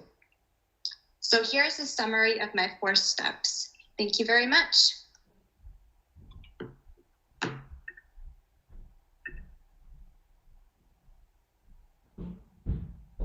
Okay, next we have, I believe, a live comment from Tara Coxon. Tara, are you on? Yes, I am. Hello, everyone. Oh, hello. Okay, great. You have 3 minutes. Thank you for inviting me. My name is Tara Coxon Crawley. I'm the community school coordinator at North Bend Elementary Middle. And I wanted to begin just giving you a little highlight on what's been going on at our school, the progress we have made. COVID restrictions changed the nature of our family engagement activities since the beginning of this school year. Just as we transitioned from in-person to virtual learning, we also transitioned from traditional face-to-face activities to virtual. In addition to our series of successful and well-attended town hall meetings, we were able to form and conduct a robust PTO at North Bend. These sessions were invaluable tools for communication between the families and staff. Our new levels of communication also showed us gaps that we needed to address, such as an increased need for more ESOL resources. We now are able to provide more ESOL resources for our PTO and town hall meetings, and to assist with posts on Class Dojo, in addition to traditional translations such as robocalls. We have received feedback from our ESOL families thanking us for making it easier for them to participate in school activities and for the gifts and services. Now, speaking of increases, we've been very fortunate for the increase in donations of gift items from our partners and community for our families. We have handed out close to $10,000 in gift cards for Walmart, Target, Foreman Mills, Kohl's, and Giant, from Chesapeake Insurance, St. Agnes Accessions, Toggle Talk, and one of our closest and longtime partners, Broken Wall Project. Our largest donation this year was over 200 pairs of brand new tennis shoes from an entrepreneur by the name of Shamar Greenwood, with a retail value of close to $20,000. Over the winter sessions, we have received new outerwear, including coats, gloves, scarves from St. Agnes Accessions and Mount St. Joseph High School. Broken Wall provided laptops to our North Bend families at the beginning of the school year, when laptop resources were just beginning to roll out citywide. As our school opened for the beginning of its in-person learning in March, we began to receive assistance from our partners at St. Agnes Accessions, who provided residents to North Bend to assist with several back-to-school activities, from testing to providing tips and staying safe to both students and families. We recently began distributing produce, and are gearing up for other in-person activities as we move forward. Thank you so much for allowing me to speak this evening at this very, very special meeting. It is truly an honor, and I just enjoy spreading the news. Thank you. Thank you for that very positive comment. Next, we have Josh Michael speaking live. Good evening, Chair Chinia, school commissioners, Dr. Santelises, and staff. Thank you for the opportunity to speak. I'm Josh Michael. I'm a former Baltimore City Schools teacher, and I now serve as the Director of Baltimore School Partnerships for UMBC's Sherman program. Tonight, I'm pleased to offer comments in support of proposed revisions to the Family Community Engagement Policy. At UMBC, we're encouraged by policy revisions that position community partners at the center of school improvement and student learning. We are fortunate to be partners with the school district at numerous schools, and we've learned that we can partner in a way that directly supports student learning and achievement. Our deep partnership in Baltimore schools started nearly a decade ago after a conversation between our president, Dr. Rabowski, and district leaders. They discussed how our campus community might engage more deeply to leverage our strengths to support student learning in a school. And out of that conversation grew our UMBC Lakeland partnership. Over the past 9 years, we have sought to engage in mutually beneficial partnership, supporting family engagement, teacher professional development, student learning, and family and community leadership. We're proud of the notable student achievement gains at Lakeland, standing as the fastest improving school in reading and math in Baltimore over the most recent 5 years. When Dr. Santelises toured Lakeland at the beginning of her tenure as CEO in 2016, she challenged our team to expand beyond Lakeland. And since that time, we've deliberately grown our network, now partnering with over 20 schools through tutoring and academic acceleration, teacher professional development, family programs, and classroom interns and assistants. Through this process, we have learned that some schools, frankly, are better positioned to embrace community partners. We found that school-based leadership and capacity to be a critical mediating factor for school partnership programs. It's from this experience that we're particularly supportive of the following changes that will better position more schools to have capacity and the stance to support robust partnerships. First, identifying a partnership lead. It's an effective practice in a number of our partner schools, and we found that when this person is engaged in classroom instruction daily or supporting teachers, it germinates opportunities for partners who more deeply support student learning. The second is being included in the school, family, and community council. Engaging in this group is a critical space for partners to become deeply invested in key decision-making at the school, working hand in hand with students, staff, and families. These changes reflect how Chief Highcovered and her engagement team have deepened relationships with partners at the district level in recent years. For us at UMBC, this has resulted in expanded partnerships, serving more students focused on improving learning outcomes. This policy serves to signal important shifts in engagement with community by scaling effective practice and centering partnership in the core work of schools, teaching and learning. I'm pleased to offer support for these changes and encourage your favorable consideration. Thank you. Thank you, Josh, for your comment. Next, we have Trish Pila, an old friend. You have 3 minutes. Oh, I don't know if I'm used to my 5 minutes, guys. Well, then come back to PCAB, you can have 5 minutes. Actually, you know what? A good evening. It's so great to see everybody's faces and be back to talk to the commissioner and to Dr.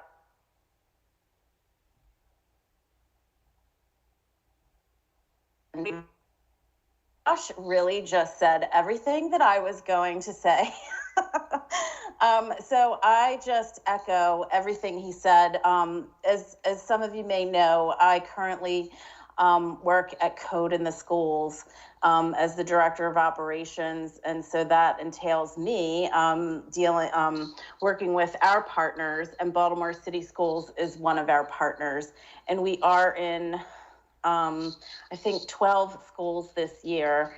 And our partnerships really sort of vary from school to school depending on who the school leader is. And I think this FCE policy is going to be really important in streamlining, specifically around the aligning partnerships to the school level priorities and student learning goals. I think this is going to be super important for us to really make sure that there isn't variation, that the partnerships are the same at every school wherever we go, and our services are given to the students in the same manner everywhere we go.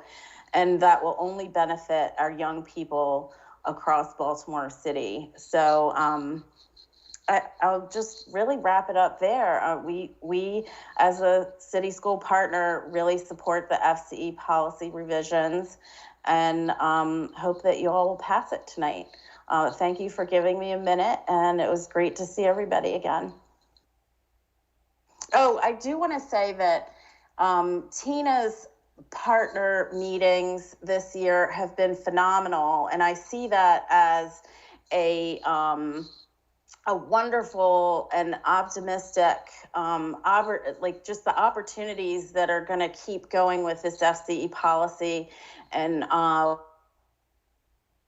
doing those things have really made a huge difference. And I already, like Josh said, feel the goodness happening there. I feel like those meetings, we were really heard and really taken, our opinions were valued and taken into account in decision-making process for the students. So just wanted to give the family and community engagement team a big shout out on those meetings, because those were amazing. Thank you. Thank you so much for your comment. Finally, we have Melissa Schober speaking live. Melissa?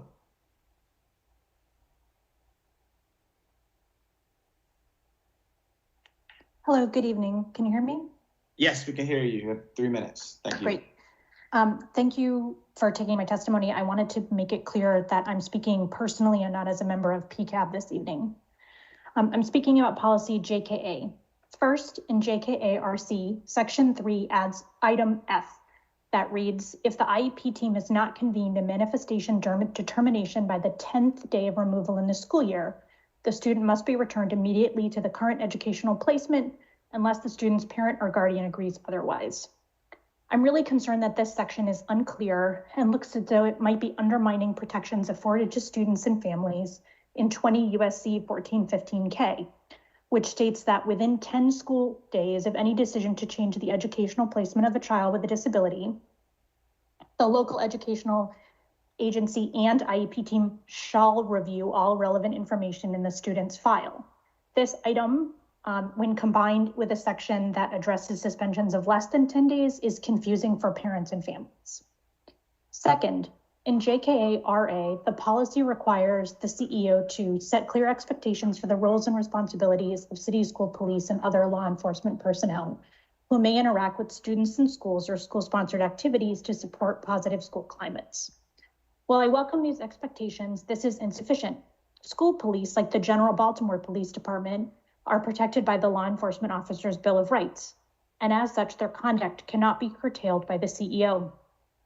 We can see an example of this in reviewing a December 2018 Civilian Review Board minutes in which the CRB sustained a complaint against a school police officer who batoned a child in the head, an action that Chief Luke Brackett of the Environmental Police Department noted would only be permissible in deadly force situations. The CRB recommended an excessive force complaint against the officer with the initials CM and a 15-day suspension. Because of the protections afforded school police by LIBOR, neither parents nor the CEO have any say in whether that penalty was applied. Although some changes to LIBOR were approved this past session, it is not exactly clear how they will apply to school police or to the provisions contemplated herein. Further, this leaves expectations and responsibilities of school police completely under the purview of the CEO. How are we as parents and community members to know what those expectations are? And how will we report complaints or concerns about them without them being public and transparent? Rather than weak language in this regulation, the board should be inquiring as to whether it is appropriate to have school police at all, especially as the department has overspent its adopted allocation in FY 18, 19, and 20 by an average of $4.68 million each year. Thank you for your time and attention. Thank you, Melissa, for your comments. And as always, feel free to, if you need to send in the written version, that's, that is available, but thank you for your comments. Madam Chair, that was the last public comment. I turn it back over to you. Thank you, Mr. Gant. Fellow board members, based on the public comment, are there any additional items that board members would like to have pulled from consent agenda? I am going to ask to add 8.06, and it really is to recognize the process and the results of the naming process. So that's my reason for pulling. Are there any others that folks would like to add? Have we pulled, this is Commissioner Griffin, have we pulled 8.02 already? No, we had not. Can we pull that? I do want to address some of the comments from the last public comment, especially around the special education piece, the 10 days, the confusing language there. Yeah, I would just like to hear more before we vote on that. So you want to hear about the 10 day? Yes, the 10 days and the IEP team having to meet to rectify whether or not the student can return to the regular student or the general student population for education, or if they're going to be put into a different space for education because of their IEP and or behavioral interventions that might need to be put in place. I think that's what was raised. And really what I'm concerned about is what was lifted if like there is a compliance issue that would occur or some kind of a lack of clarity there that could be misread or misinterpreted at the school level, if not properly implemented. Okay. Yeah. Are there any others? Okay, so at this point, we have 8.01, 8.02, 8.03, 8.06, 14.01, and 19.01 that we have pulled. And so I'm going to ask staff for 8.01. And I think the question for that one, oh, that's for a presentation. So if we could have folks come forward with the information on 8.01.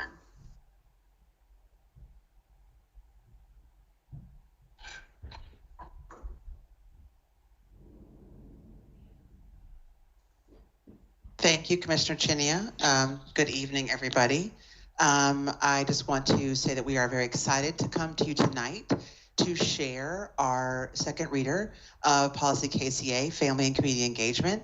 I want to give a huge shout out to the team who has been doing a tremendous amount of public engagement around this policy since last November, December, coming up to tonight to make sure that we heard from parents, students, staff, teachers, partners, etc. You heard some of the great comments tonight. I also want to offer that we had other parents and folks who wanted to give comment, but we only have 10 per night. And so I just want to honor that. I want to thank them for wanting to sign up for public comment and thank them for their voice in this process. I want to make sure that folks know we've listened to both the stakeholder engagement in those sessions, as well as the folks who've come forward to the board and have made significant edits and changes as we've gone through. And today, Jessica Lawrence, who's been an outstanding team member, pulling this policy together and championing all of the stakeholder engagement, will actually reflect upon what stakeholder engagement feedback we've received and how we actually honor that feedback within the policy revisions that you're seeing here this evening. So I'm going to pause. I'm going to introduce Jessica to come forward and give an overview here, but I will be here and present to answer any questions after she does her presentation. Thank you. Jessica, please go ahead. Thank you, Chief Highcovered, and good evening, everyone. Really quickly, what we're going to do, just in case there are some stakeholders and staff that haven't been joining the various board meetings, and just want to recap and make sure folks get a sense of the key focus areas for the policy revisions overall. We'll quickly walk through some of the revisions in the policy that were offered up for the first and second reader. And then we'll specifically talk about some of the feedback that we've heard when taking this policy across the city with a variety of stakeholders and staff to get input and feedback. And we'll walk through the revisions, share some examples of some of the important items in the policy, and talk about implementation. And so here on this slide, it's really simple. These are the focus areas that we actually heard from our stakeholders and staff, but also it is how our department is structured. Making sure that when we started this process, we were anchoring everything in the district's equity policy and approaching stakeholder engagement, as well as the revisions through an equity lens. On the left-hand side, this graphic you'll see in all of our presentations, just recognizing that we do have a logic model or a compass that guides the work of our department, and it is the dual capacity building framework for family school partnerships. Just really quick, it recognizes that we all have to get on the same page about how to engage in effective partnerships. And in doing so, we have to have the right conditions and we have to have policy and program goals. So this is very timely for the revisions that you'll see tonight. And then those outcomes that we all want at every level in the organization and throughout this city is student success and effective partnerships to help us get there.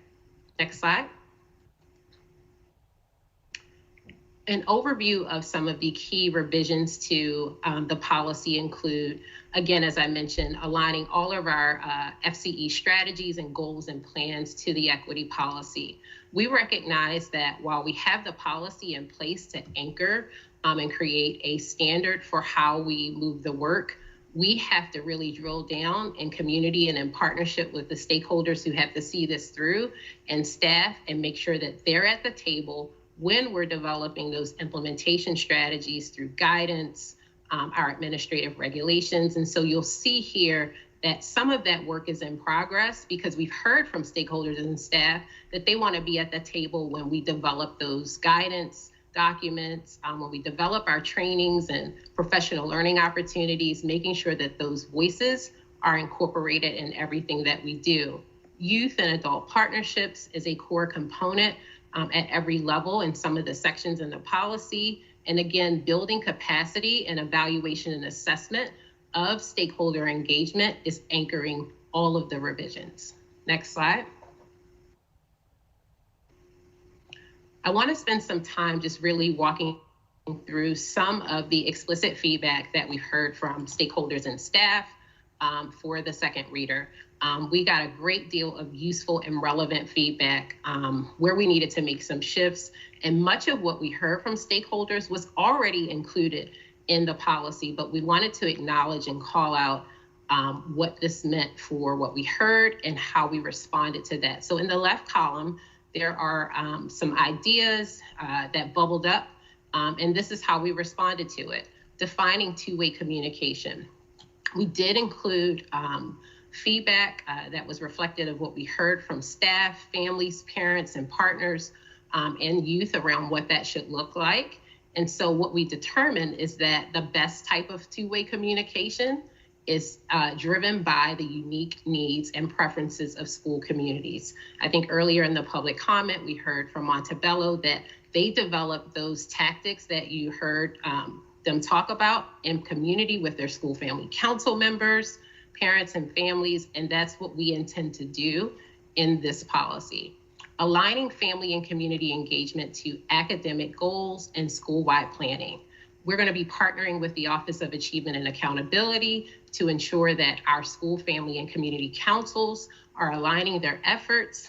They're aware of school level data and using that to serve as a support and making sure that families are aware of what's happening throughout the day-to-day operations of a school. Assessment and evaluation, assessing stakeholder experience. Explicitly, we were asked from a few groups to increase the amount of family and community engagement surveys and self-assessment, and that is just what we included in the policy.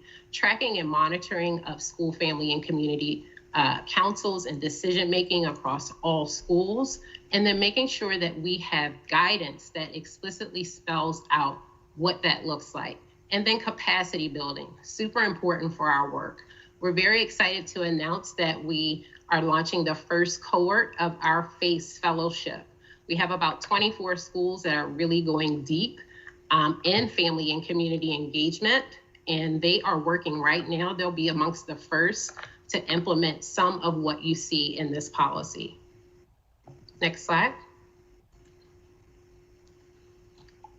Important updates included making sure that we develop a written process for language access and multilingual family and community engagement. And for professional learning and training, making sure that all of our training and professional learning around this work is jointly developed with the stakeholders and staff who have to live it every day. And then also making sure that those trainings for our parent leaders, and our other parents and families through the Family University help them to understand how to navigate the district, understand policies, and also understanding academic milestones. And then we also know here we were asked to explain language about building the capacity of staff at every level in our organization to engage in effective family-school partnerships. Next slide. Again, for decision-making and advocacy, making sure that we're developing a written process and guidance for how we do school, family, and community councils and how we support organized parent groups. That was a touch point that was extremely important. But what we heard from BTU members, PTA, PCAB, and just staff and families and parents overall is that they need to be at the table when we develop that guidance so that we make sure that, again, those lived experiences and the day-to-day work is reflected, and that we also have buy-in for what this looks like so that folks feel supported and equipped with the tools to do it. There's also expanded language I mentioned earlier about developing coaching and training for school teams on our FCE policy requirements, the rubric, and self-assessment. I talked about two-way communication, but I'll mention it again here. We were asked to shift the language to make sure that it was clear that we would be jointly developing in community with stakeholders an annual district-wide communications plan to improve two-way communication. Next slide. So here is an example of the rubric. We chose to highlight capacity building, one, because it was the topic of concern that really came up in every space that we went in to talk about the policy and to get feedback. We've heard from stakeholders and staff that they want training to be successful around building strong academic partnerships with families as well as trusting relationships. And so we get there by making sure that folks have the capacity to do it, not just staff, but also our families. And so this is just an example of what that rubric will look like. Again, it is not finished. We can't finish this until the policy is approved, but this is just to give you a sense of what that looks like. And here's an example for school-based staff. Again, this is not final, but our goal is to begin immediate planning around the development of this rubric. Most importantly, our training and supports have to be aligned so that schools actually know what to do to ensure they are meeting the standards set forth in this policy and in the rubric. And so I'll just mention here that this is something that we've heard stakeholders say they want this reviewed annually and shared publicly. We want to make sure that the results help to develop and inform each school's school, family, and community partnership plan. In this next slide, Joe, sorry. This next slide is an example of the school, family, and community partnership plan. Again, we vetted this with a few stakeholder groups, as well as some educators, parents and families, and students, and as well as partners. And what we learned is that we really need to have one plan, one fully integrated plan that makes sure we're pulling together all of the work and it's aligned for youth, community, and family partnerships. This plan is not to replace the plans that we all know are required through federal requirements, the Community Schools Action Plan. What we heard from staff and families, again, is that we need this in one place that's easy to understand for all families and staff to be able to access. Next slide, Joe. And so this graphic is just an example, kind of like a mock-up of what that school, family, and community partnership plan would look like.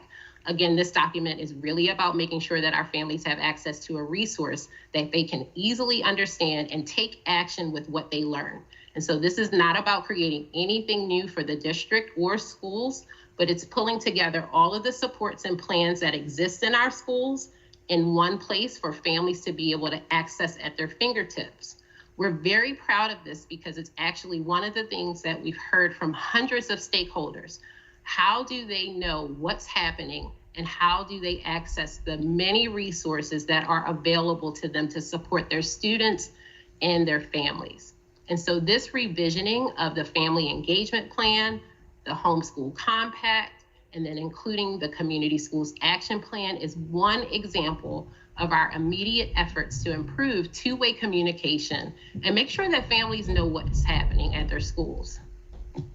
Next slide. And so with all of this in mind, we know that there is a lot of work ahead to see this newly revised policy through. And we know that we can't do it alone, and our intentions are to work collaboratively with stakeholders and staff to develop the guidance, protocols, and standards for providing technical assistance to schools in partnership with our FCE Advisory Committee. So here are a few of the phases that we have thought out to be part of the implementation process. So for phase 1, we have to make sure that we're developing a robust implementation plan. And we do that by assessing our systems and structures and making sure that we have listening sessions and planning already set up with the FCE Advisory, which is made up of all stakeholders that you see listed in this policy. And between June and August, we will begin the work of drafting the guidance and protocols for implementation. And so that means that we'll be developing guidance and protocols for the FCE policy rubric and assessment, language access, school, family, and community councils, organized parent groups, and that school, family, and community partnership plan. Once that is done and we've vetted it with the community and the FCE Advisory Board, we will broadly communicate the policy and provide opportunities at every level for stakeholders and staff to learn about the policy and be oriented to the guidance. And so we'll be able to, collect information about stakeholder experience and knowledge checks around what we are sharing in terms of training and capacity building for all stakeholders. And then through November and December, we'll be evaluating and assessing the work and what we've done. And we'll be continuing to build capacity and provide technical assistance around this revised policy. And we're also going to make sure that we come back to the community and to the board to share updates on our progress so that we begin to have a little bit of information that helps us plan for long-term implementation of this policy. Next slide. And so I just want to spend some time recapping a lot of the stakeholder input and feedback that we've gotten from our parent advocacy groups. We've hosted information sessions with a variety of groups to include Baltimore City PTA's Executive Board, PCAB. We've gone to PCAB every month for their public forum since December, I think through April, to share updates and to let stakeholders and their members know where we are every step of the way in this policy. We've also, prioritized bi-weekly meetings with PCAB and their policy committee to make sure that they were abreast of this. Hispanic advocates, I just want to thank them for their support in expanding our reach into the immigrant community to get feedback on this policy from those groups, and then CCAT. Next slide. We've heard from a large amount of our staff, principals, particularly our school family council chairs who have been extremely, I just value the feedback and the transparency that they shared about what they needed. And we'll be working with all of those folks to develop the guidance for revisioning our school family and community councils.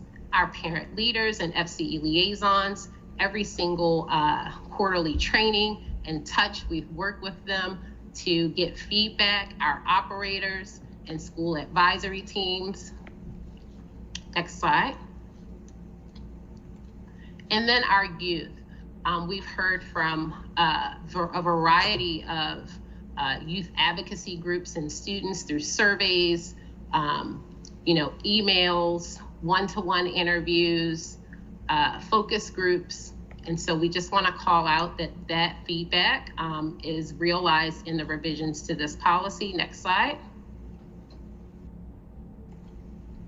And for our parents and families, we were really strategic about how we got feedback from our parents and families. We've heard from over almost 30,000 families in a variety of ways. We've hosted probably a dozen focus groups in a variety of languages, just to hear from families and taking what they shared with us. And I'll just add, one of the things that really, really bubbled up is capacity building. People want to understand their rights and responsibilities. I think that was a reoccurring theme, and you'll see that as a portion of the policy is dedicated to that for every area. Next slide. And then our community organizations and partners. The monthly collaborative meetings for partners was mentioned. I want to call out the work with Baltimore's Promise and the Family League, our community schools, for really partnering with us to make sure that we heard from folks who are working with thousands of families across the city to ensure that that feedback informed this policy. Next slide.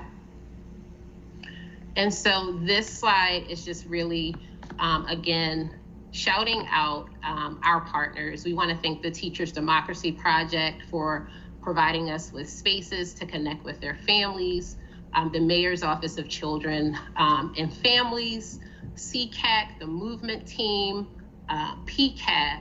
Thank you for allowing us to get in front of families every month to hear from them and sharing your feedback. We were able to vet this policy with our points of contact at MSDE and got a green light and support from them. Media Rhythm Institute with our young people who support youth voice through fine arts. PTA and the Center for Urban Family is where we really got to hear from our vulnerable families and underrepresented families who wouldn't necessarily make it to a board meeting, but made space for us to come and talk to them about the shifts that are needed across our district for this work. So next slide.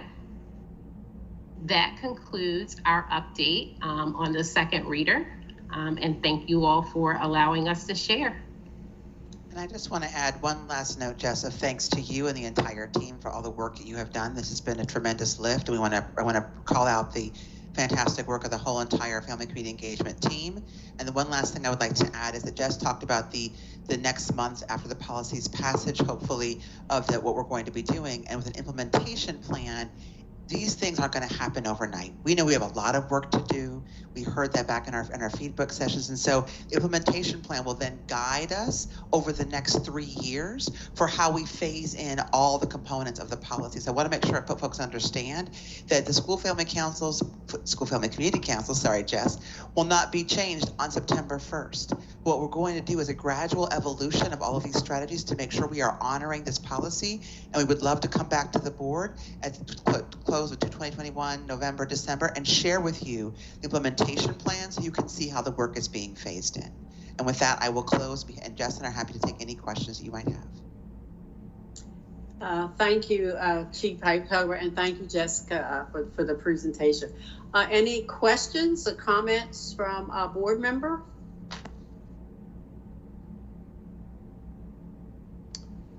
Hi, yes, I have a few questions. Thank you all so much for the wonderful presentation. I was reviewing sort of the additions, and so I've seen that you all have really sort of taken people's feedback and really been incorporating it into the policy. So just major kudos there. Just have a few questions. So one, I'm looking at section, where are we? It's on page 7 at the top at B. And I think that section starts talking a little bit about communities that might not have been represented and who will need, who will be sort of tended to because they've been historically marginalized.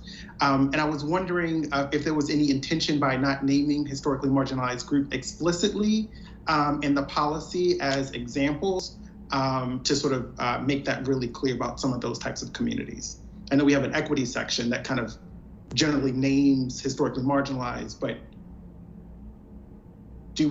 is there any reason or rationale for not explaining sort of what are some of those groups? Like I talked about LGBT folks, for example, students with disabilities, or our families. So I'm just trying to get a sense of that. Jess, you want to take that one? No, sure. That is something that it wasn't excluded, but we could certainly add that language and have it further defined and aligned to the equity policy. But there was no reason in particular that it wasn't listed there, because that is exactly who we have in mind when we talk about that. That's what we heard from those families when we talked to them. absolutely. Awesome, thank you for that. And a couple of questions, one broader around accountability, and sort of saying, where does that live in this this policy? Because I didn't see it on the front end, and sort of would love to hear about how you're thinking about accountability specifically, and then how are we actually operationalizing this idea of trust, and how are we quantifying that, as that will show up in the compliance report. So those are at least what I would expect that would show up in the compliance report once this is passed. Jess, you want to talk about the rubric first, and then I can jump in after that? Absolutely. So thank you for bringing that up. That is something that we heard early on. If you remember when we came back, we talked about that. But one of the things that we heard from, principals, staff, parents, and partners is that they want to be at the table when we develop the rubric. And that's one of the things that we talked about working with BTU to do, PCAB, Baltimore City PTA, and other stakeholder groups to define what success looks like. And then moving from there and then tailoring our training to make sure that folks can actually get started and be successful in what we're measuring. The other thing that I would add is through some feedback that we received in terms of how we get feedback from families for the surveys that are mentioned in this policy. One of the things that we have done is making sure that we vet our surveys with stakeholders and getting feedback from them to make sure that we're asking families the right questions that really get to their experiences. We also got some suggestions from a few groups that we've worked with that we need to do the family and community engagement assessment quarterly, so that every single quarter we're working with schools to assess where they are, and also pulse checking with families through a variety of methods to include focus groups, one-to-one interviews, pulse, mini surveys, polls, and things of that nature, as kind of like to check to see where schools are and how families are experiencing implementation of the policy. And Tina, I don't know if you want to add to that, but to close it out for my comments, that work will be outlined in the development of the guidance and protocols for the rubric and assessment. Yeah, and I just want to honor, thank you, Commissioner Brooke, for talking about trust, because to me, this entire policy is about trust, right? This notion that we're going to do what we say and we're going to follow through on it and give families and community partners and stakeholders, youth, access to decision-making tables at schools, to have honoring voice in these conversations, and to say that we're going to follow through on what we're planning on doing. And that's why I want to keep lifting the idea of the implementation plan, because this is the North Star of what we want to get to, right? But you build trust by demonstrating that you're actually following through on those promises, right? And the co-creation we've done with these partners allows us to make sure that their voice is inserted into the process, and then you build trust by being able to follow through and frankly, equip schools with the supports they need in order to do this work. We know as a district overall, when we think about even our communications work, our FCE work, that the groundwork is actually in our schools with our families and our kids, right? District level can send stuff out all day long, but how we create those trusting and meaningful relationships at schools through our FCE liaisons, our FCE specialists, our partners, our community schools coordinators you heard about tonight. Those are the ones, and the principals and teachers, right? They're the ones on the ground that put their money where their mouth is and show families that we're going to do something differently, right? And I love for you all to hear more later about the FCE fellowship that we have going on right now. Those principals are committing 2 hours a week during this pandemic to have their teams come through and really dig into this work and commit in a way that they haven't done in past, not because they aren't committed to it, but they haven't had the time or space. And so I just want to honor that trust comes from actually following through on them things. The last thing I want to add quickly is, Jess, you mentioned about the marginalized groups being added to the policy. And what I would offer actually is that it probably should go in the regulations, because we want to make sure that, if we're moving who those groups are in a policy, it cements it in, this is the only groups we work with, and I don't want it to be that, but rather should we call those groups out in the regulations as who is a priority right now for how we're working with them, because the regulations can be edited a little more frequently versus like the policy itself. So I just want to offer that piece.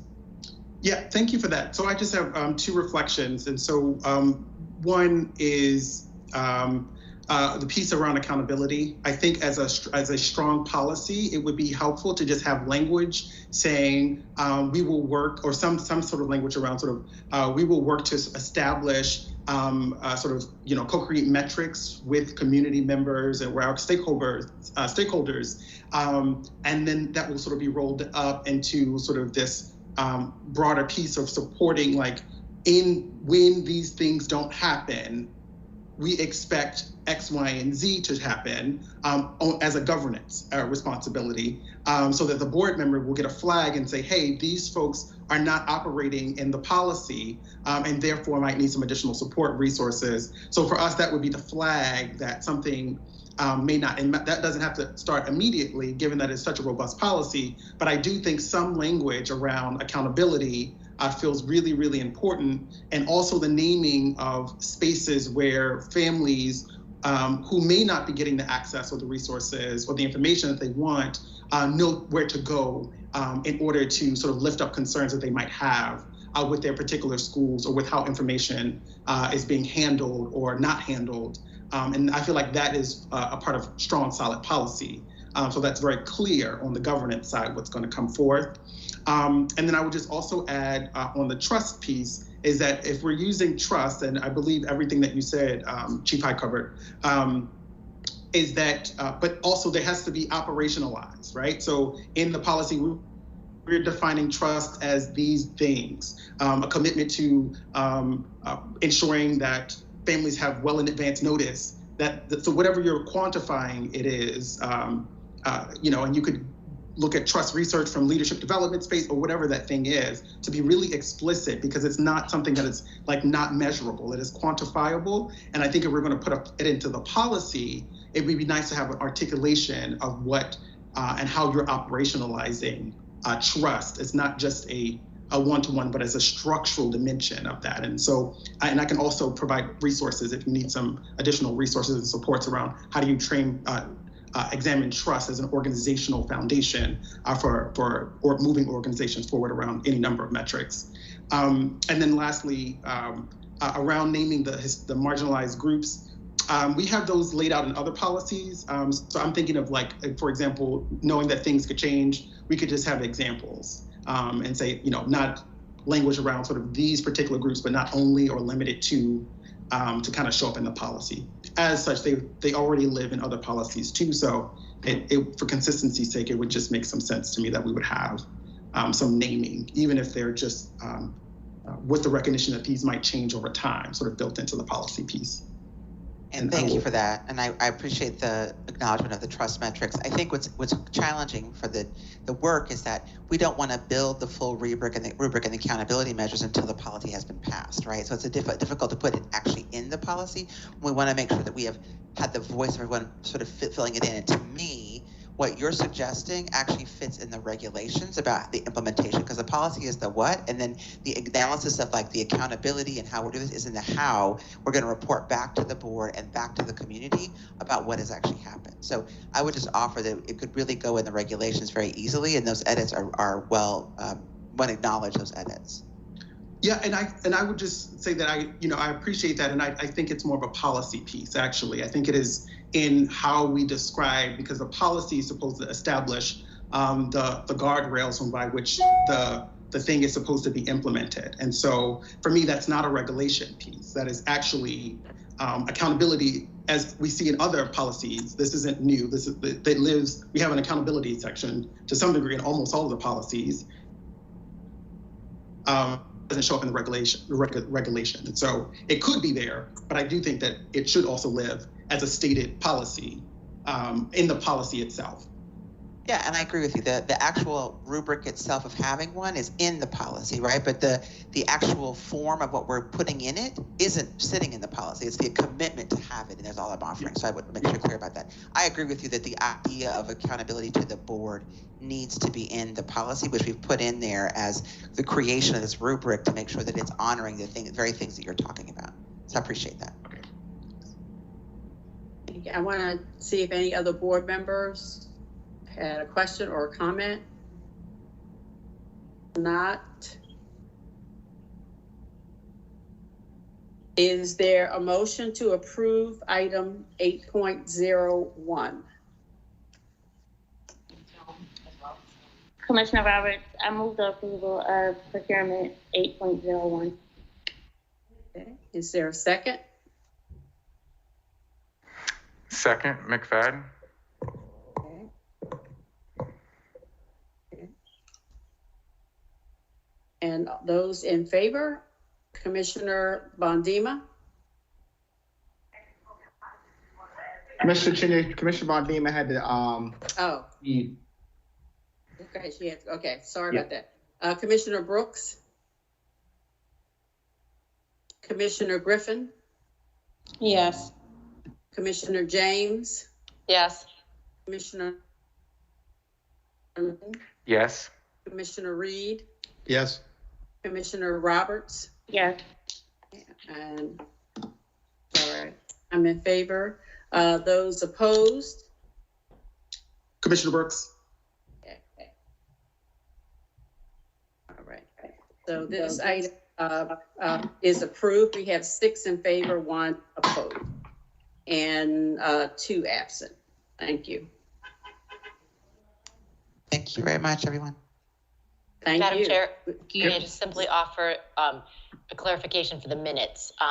When Commissioner Roberts moved that, she moved it as a procurement item. It's a consent agenda item. I just don't want any confusion on that because we're not spending any money on it at this point other than investing your blood, sweat, and tears, Tina. Yeah. Thank you, and thank your team. Which is priceless, so there you go. Oh, Chair Chinya, also just for the clarification, since this is an item Kyrie could, our student commissioner could vote on, it's 3 absent, 6 in favor, 1 nay, 3 absent. Just want to make sure we name Thank that. you. Mm-hmm. I'm hoping that you're writing that part down. But thank you for the record. 6 in favor, 1 opposed, and 3 absent. Now we're going to move to item 8.02, and that is policy JKA, which is the behavioral interventions and student disciplines. This is a second reader. I think the questions were around some of the confusion concerning the IEP section. I see Dr. Brooks, so I know you heard those. So I know I'll also give Commissioner Griffin if you wanted to restate again, and then we can go ahead and have the conversation. No, it was just clarification on what Melissa brought up in her testimony. And I know she put more of a written version of it in the chat, but just ensuring that the language is clear enough not to be misconstrued at the school level when thinking about what the IEP team would have to convene for, when the IEP team would be convening to ensure students are still receiving their proper services in the right educational environment, regardless of their disciplinary status with Baltimore City Public Schools. So that's the clarification I was looking for.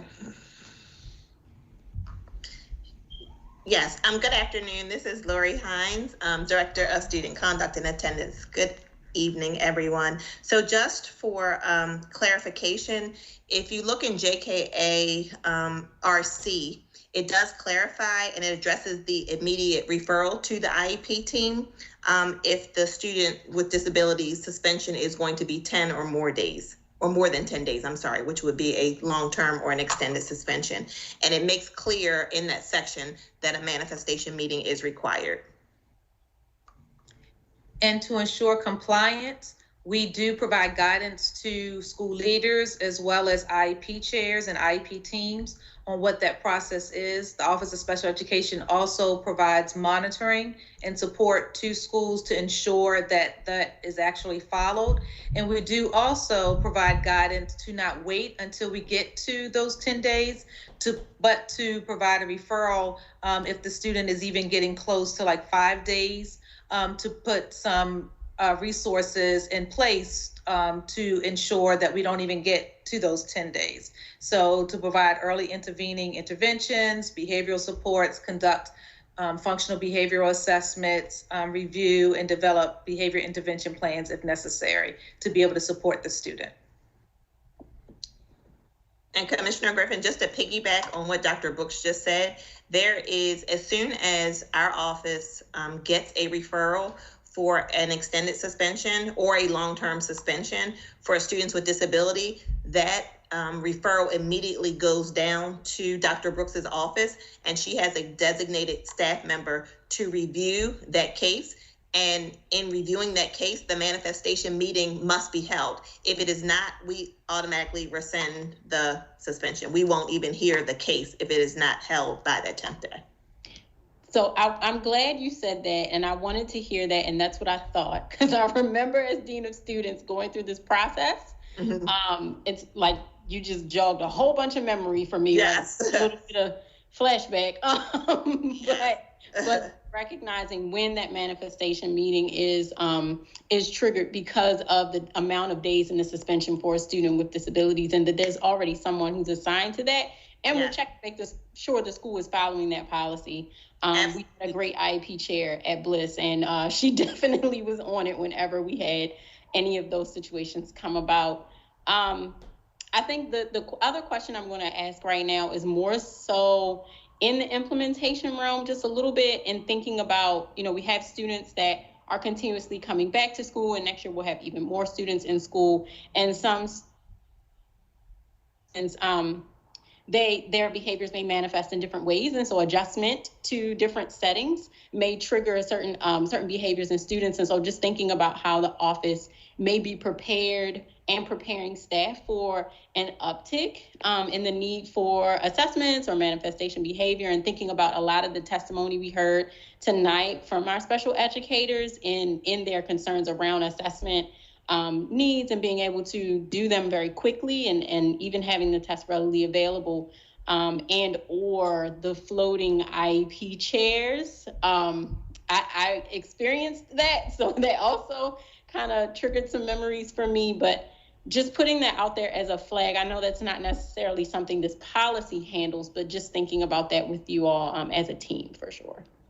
And so thank you for raising that. We are mindful of that. We actually have ordered additional assessments, and not just for students with disabilities, but also to be proactive as we have students that are entering back, so that we can conduct those FBAs and BIPs to have in place, to have those behavioral interventions in place for our students.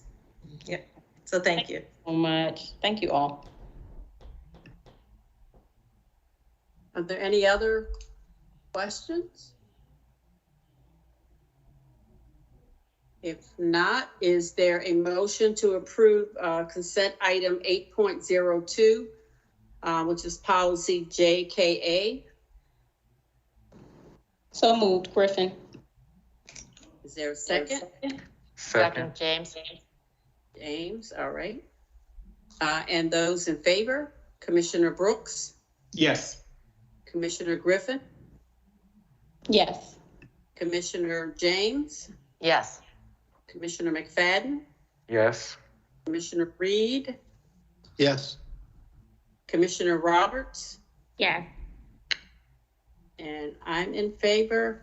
Okay, so this item is approved. Let me make sure I get this one right. We have 7 in favor and 2 absent. Madam Chair, 3. This is another one that could have been voted on. Sorry. Yeah, policy. Yeah. Sorry, 3 absent. I'll get it right. Thank you, and thank you. Sorry, Ms. Hines, that I saw your face and forgot to acknowledge you. And thank you also, Ms. Warren, for being there, and Dr. Brooks. Okay. Now we're moving to item 8.03, which is the proposed academic calendar for school year 2021-2022. And the question was around input, I think, from students or feedback from students on this. Yes, thank you so much, Chair Chinia. Good evening. I'm Joan Dabrowski, the Chief Academic Officer. I did want to bring to the board an updated presentation about the proposed calendar. So I do believe we're going to do that. But in response to Commissioner Griffin's specific question, we did a level of student engagement during the first iteration of our calendar build. And then when we went back and did more, we surveyed at that point families and staff. We did not survey students in the second round. So happy to talk more about that as part of the Q&A.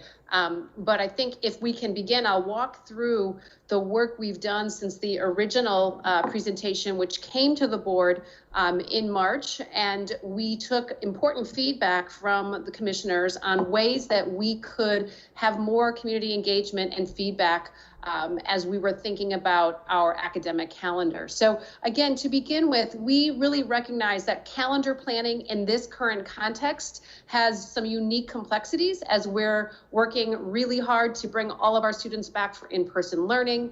We're talking a lot about what does it mean to accelerate the learning loss that we know students have experienced, and how do we support teachers and students next year and then beyond. So again, hearing that community voice has really helped us in our planning. And I think one of the things that's been the historical practices around school calendar presentations is communities often do multi-year calendar presentations in a single session. We have, based again on the feedback that that came from the board and in our further analysis, we are only coming forward tonight for next year's calendar. So school year 21-22 is what we'll be speaking about this evening. Next slide, please. So again, as I mentioned, we did come in March, and the questions were really put forward to us to go back and think more about ways we want to hear from our colleagues, hear from our families about what they're thinking about the school calendar. So again, working with our communication and family community engagement team, we were able to do a number of surveys. So we surveyed families, and we are thrilled by the response. We heard from over 8,000, just under 8,000 responses, and from 1,500 new voices in that space. And there was a resounding interest in us thinking about modifications for the school year calendar. Similarly, we sent a survey out to our staff, and again, had great response there as well. And I think what's important here is that, we heard from over 60% of our teachers, and I think the 60% of those respondents were teachers. Let me be clear on that. And again, another space of interest about how we could think about modifying the school calendar. So that was important feedback for us. Next slide, please. So when we asked them to think about what kinds of calendar changes might you be, thinking we should consider, we talked about the things that most people associate, like extending the school year, a longer school day. We talked about more early release days. We talked about would there be interest in more scheduled time to check in with teachers? And these are the things that our families said to us. So again, looking at this data, what really struck us was a couple of things. Clearly, there's some interest here around wanting more time to have time with teachers to learn about how students are doing. And I think that's a really important piece of feedback that we are considering for next school year. Additionally, the interest of extended just a longer school year. Again, we've got about 21% that's showing some interest. Now, that's an important thing. And I think the other piece I want to highlight, though, is when we talk about lengthening the actual school day, there was less interest. And I think as we've been doing some of the community engagement pieces, and this question has come up about should we make the day longer, there is some push from some families about the length of the school day already feeling long for families, and that if students want to pursue outside activities or extracurriculars, that when we lengthen the school day, we experience that tension. So again, there's some more work we have to do to really dig into what that would look like and how we could be creative so that we are really supporting and listening to our families on that. So that's some of the highlights from our family survey. To the next slide, please. What we heard from our teachers is, again, an interest in those professional development spaces, which I thought was a really great sort of just acknowledgement of how our teachers are looking to utilize time during the school year where they can be together, planning together, and wanting to have the early release days and having those be something that our thought about across the school year, and that can be used and at times that make sense for perhaps it's getting ready for a parent-teacher conference, or it's looking at assessment data. So again, that feedback was really helpful. As we thought about the 10 professional development days that we provide, there was a lot of interest in spreading those out across the year, not front loading all of them right at the beginning. So again, really important and helpful for us as we're thinking about this upcoming school year. So next slide, please. So again, when we think about building a calendar, there's always the guiding principles that exist, which is we want to be first and foremost thinking about instructional time. We want to make sure we're having professional learning time at the right space so that we can really optimize that. We do want to hear from our community, and we feel like with this extra time from the board to go back and do more work, that has helped us come forward with what we think reflects that input and voice. We also want to make sure that we think about the operational impact of how that school calendar flows. And again, there's a lot of alignment we have to think about with testing and the data being available. So all these things, I think, inform our work. So next slide, please. So again, we also have requirements, right? So there's the state requirements about the actual 180 days of student learning, the 1,080 school hours during the 10-month period. So again, these really represent the standard requirements driven by MSDE. So you can also see our COMAR required public school holidays. None of those things have changed. And additionally, our commitment to have the 10 days of professional development. Next slide, please. So with all of that sort of preface, here's where we are for next year. We are again in a space where we're gonna bring staff back on August 23rd. The first day for students will be August 30th. Again, you can see when the winter break, the spring break, the school ending date, and the inclement weather recovery days. So those are built in as the traditional ways that we frame the school year. Next slide. Now, where we have some revisions based on the stakeholder feedback, I want to highlight. So again, the piece we heard from teachers about the contractual days and how we could better spread those out, we took that into account. We still have the 5 days at the beginning, right when they come back, which we think is critically important, knowing all that we want to prepare for as we welcome our students back for in-person learning.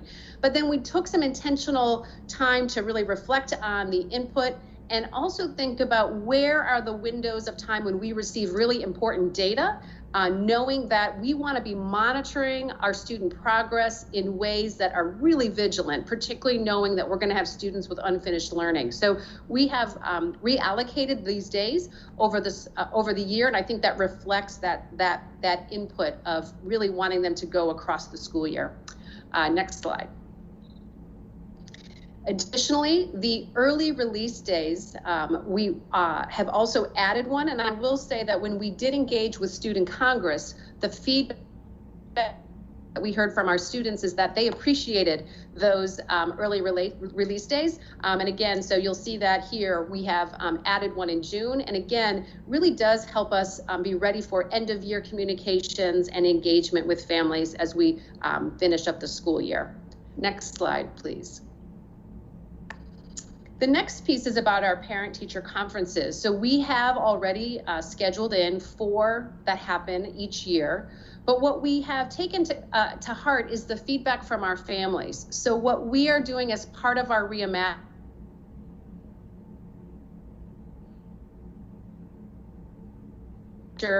parent-teacher engagement so that we can have more frequent opportunities for those things to happen. We know that through the pandemic, we've been able to harness the virtual conferencing and online platforms that we have that make it easier for teachers and families to connect with each other. And we don't want to lose that and go back to a pre-COVID time where meetings can only happen with a parent having to come to school or to have a phone call when we've got this wonderful space now of virtual conversations that we can actually keep and bring into our plans going forward. So that's, again, a really important adjustment that we're looking forward to make. All right, next slide, please.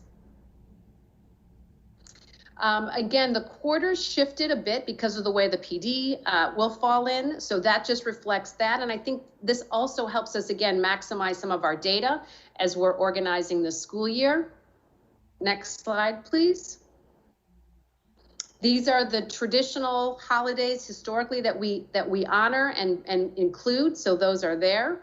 And it reflects, again, what we've seen that, again, how we use those times for schools being closed and the district's office closed. Next slide. So here's the piece that I want to highlight as well as a place where we're in this very unique space where we make other types of changes to the calendar. There's a space for us to gather more data when we think about expanded learning time and preparing to use that time well.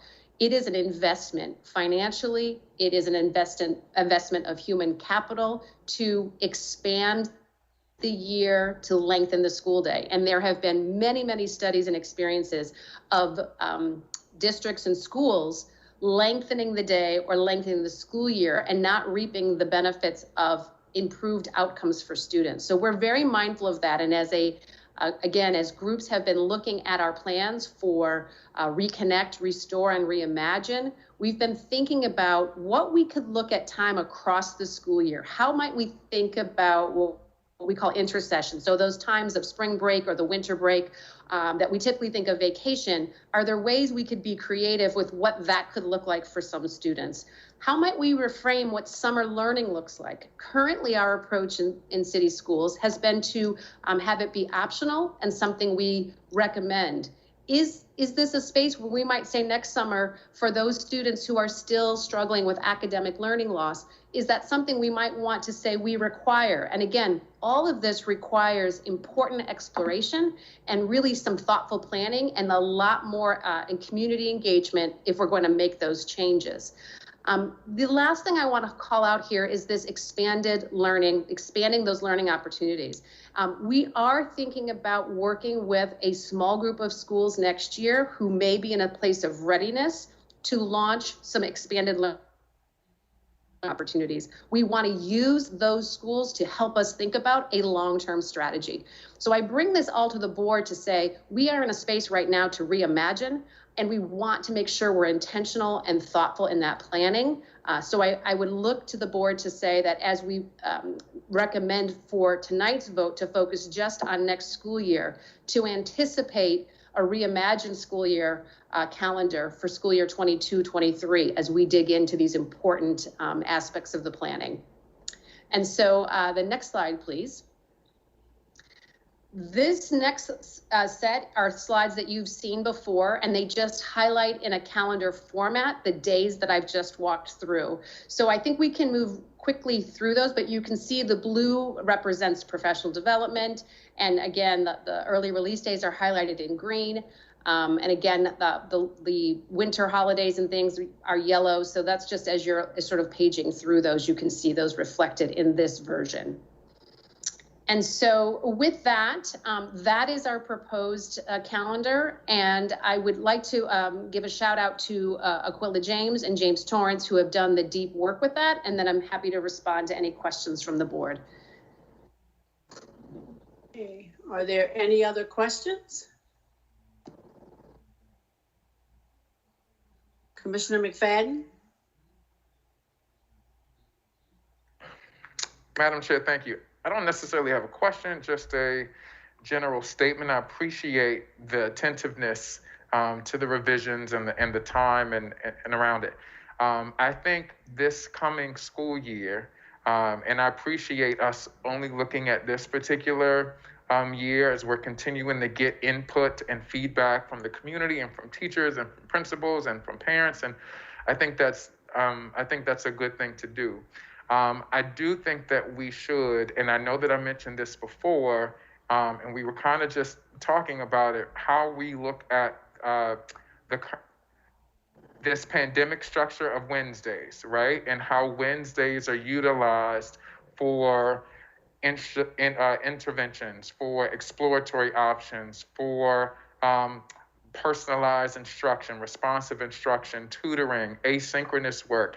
I think that as we're in this space of reimagining, perhaps as we are adjusting to things this coming year, I think it's just going to give us some more time to continue to reimagine that, because I know that we have some constraints, right? We've got to have the minimum of 180. We have to have 1,080 school hours and, you know, a minimum, all of those restrictions, not restrictions, but all of those mandates outlined in COMAR. But I think that we should be intentional about the way that some schools are able to use that time and how we're gathering and collecting data in a relevant way to move us forward beyond this coming year. I think it's something that we really should consider, even as I think about professional learning and development for our staff and teachers. You know, the ability to just really foster more community and connections with their young people. One thing that Commissioner James was just saying was this idea of exploration and how we're making sure that young people are engaged in enrichment activities that are structured, but how do we also consider small group instruction and heterogeneous mixture, sometimes homogeneous, right? As we're thinking about the needs and we're being responsive to our students and the needs of our communities. I'm not taking anything away from, you know, your intention from how we revised and came to where we are tonight.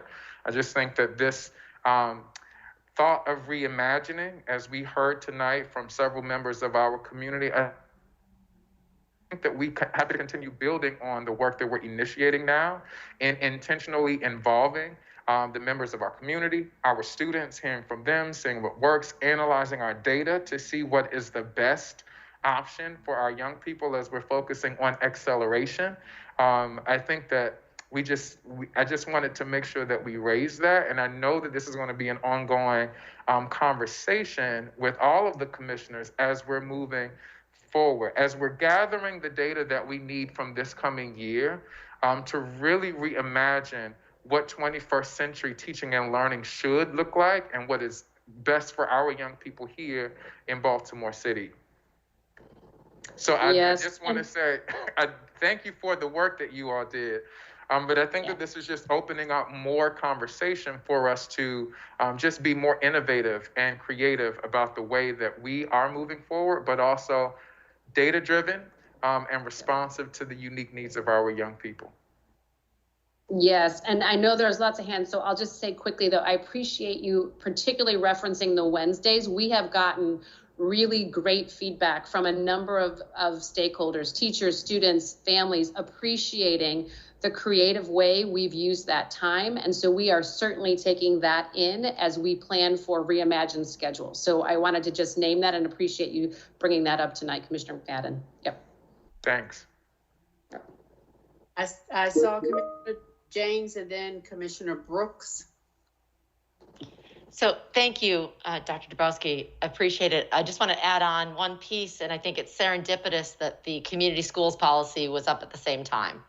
So appreciate getting a calendar to parents and families and support systems so they can mindfully plan out their year, but also looking at what we can do creatively with community partners to help facilitate some of the Wednesday creativity, some of the before and after childcare, some of the getting our community partners to offer their what would typically be out of school or extended year or summer programming dispersed throughout the year. And I think that it's a important thing, since hopefully some of them are still listening, to say this is a spot where we could really work with the city for Park and Rec, work with the Boys and Girls Clubs, the YMCAs, those kind of organizations, to really be partners in creating a schedule that is robustly channeled and directed for our young people. So thank you. No, thank you. Appreciate that. Yep. Commissioner Griffin, you have your hand up first before me.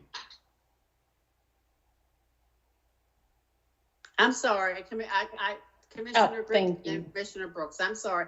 I need to let you know I am going in and out on video because I have an issue with battery. So I'm not being disrespectful. So please understand that. Thank you. Absolutely. And thank you, Commissioner Brooks. I have to come back to the point about the kiddos, like to not have their input on this iteration of a calendar, and let me rewind because sometimes I jump right in. So forgive me, y'all. Thank you for the work, right? Thank you for taking into consideration what was said the first time the calendar came before us. Thank you for making it clear, like not only was that, but the surveys that were used, the data you presented from the families and the staff, that's really helpful to see. Like, what are people actually thinking? And it was very clear data. Like, okay, people like this and people don't like that. You know, something that I might have thought, you know, the school community would want. They're like, no, we don't want that. We want this instead. And that's great to see, so we can make really informed decisions. On the same line, like, we have to involve our students because they are going to be the ones walking this as well and getting their experience of learning through this type of calendar, right? And not only that, when you think about young people and the amount of imagination that they all have, we have got to capitalize on these beautiful brains that our young folks have in the district. I know they have ideas about what a great school year would look like for them, what a great school day schedule, especially when we think about our upper middle schoolers and high schoolers, on what would actually support them in being successful in school. So I would love to see that type of engagement with our students to really understand what it is that they're seeing as beneficial, along with the Wednesdays that they've called out, which I can understand why, because when I went to school, we had half-day Wednesdays. I think it was every Wednesday. Different time period, and so I think the level set for these Wednesdays were great, and there were, you know, activities that could be done every time and reasons why that Wednesday was necessary. And so I'm happy to see them infused. I'm wondering if it's enough. I know we have our requirements, but I'm wondering if it's enough, if we are giving enough for our students to be able to take advantage of that time.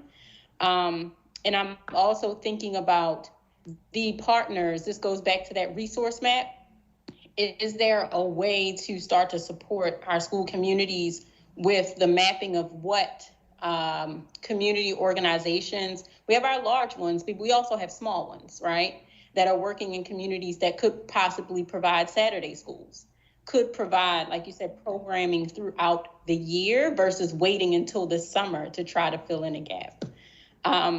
And so I want to put those points out there. I am a teeny bit disappointed about the student input. I think that's the one place where we definitely missed the mark for me on this calendar. But I thank you all for the work. No, and I appreciate that, and I appreciate that feedback. I will take that to heart. I will say there is still opportunity, and this signal will reinforce to make sure that happens, is as we reimagine the existing time of our calendar, hearing from our students about what does it look like over the course of the day, what does that experience look like. So although we have a bound piece that really needs to be, for accountability reasons, uploaded to MSDE, there's still space for it. And I think hearing from our students can certainly be part of the engagement work that we do going forward. And I certainly will take that into account. So I appreciate that feedback. Yep. And Commissioner Griffin, I just want to allow us the opportunity to support staff in the types of questions that we really want to pose to our students and the type of input. So if you wouldn't mind, just elaborate, and if you have it now, maybe not, if we want to continue to think about it, but what are some of the types of focal areas that we really want to help guide our students into, number one, understanding the calendar, what is required, in addition to their needs, if I'm making sense, if what I'm asking is making sense to you. Yeah, absolutely. One specific question I think would be good for students to answer is, if you needed extra support, when would you prefer to get it? Would you prefer it be during a half day? That's during the school week? Would you prefer it be during a weekend, during a Saturday school, possibly in the morning? Because I know we have students that work on the weekend, they may work later in the day. How would you like to take advantage of it? Would you prefer to be in person or virtual to receive extra support or conference time with your teachers to help you before the midpoint or endpoint of a quarter? How often would you attend a Wednesday or a Saturday course if we offered extended day programming for you? Do you feel like, one of the questions that's rolling around in my head is also dealing with like what our students are experiencing. Is it that someone needs support and quote unquote remediation, or do they need extension learning? Like, which one do they want more? Are you looking to learn more about a specific subject that's not offered at your school? Or would you prefer to dive deeper into a subject that you're currently covering in class? Like, these are super specific questions for our students, but I feel like they would be able to answer them and tell them what it is that they actually would like to experience if we're talking about adding anything to their learning experiences inside and outside of the day. And I think I just wanted to echo what Commissioner McFadden was stating, and I think we'll learn more about this through the reimagining of our school process.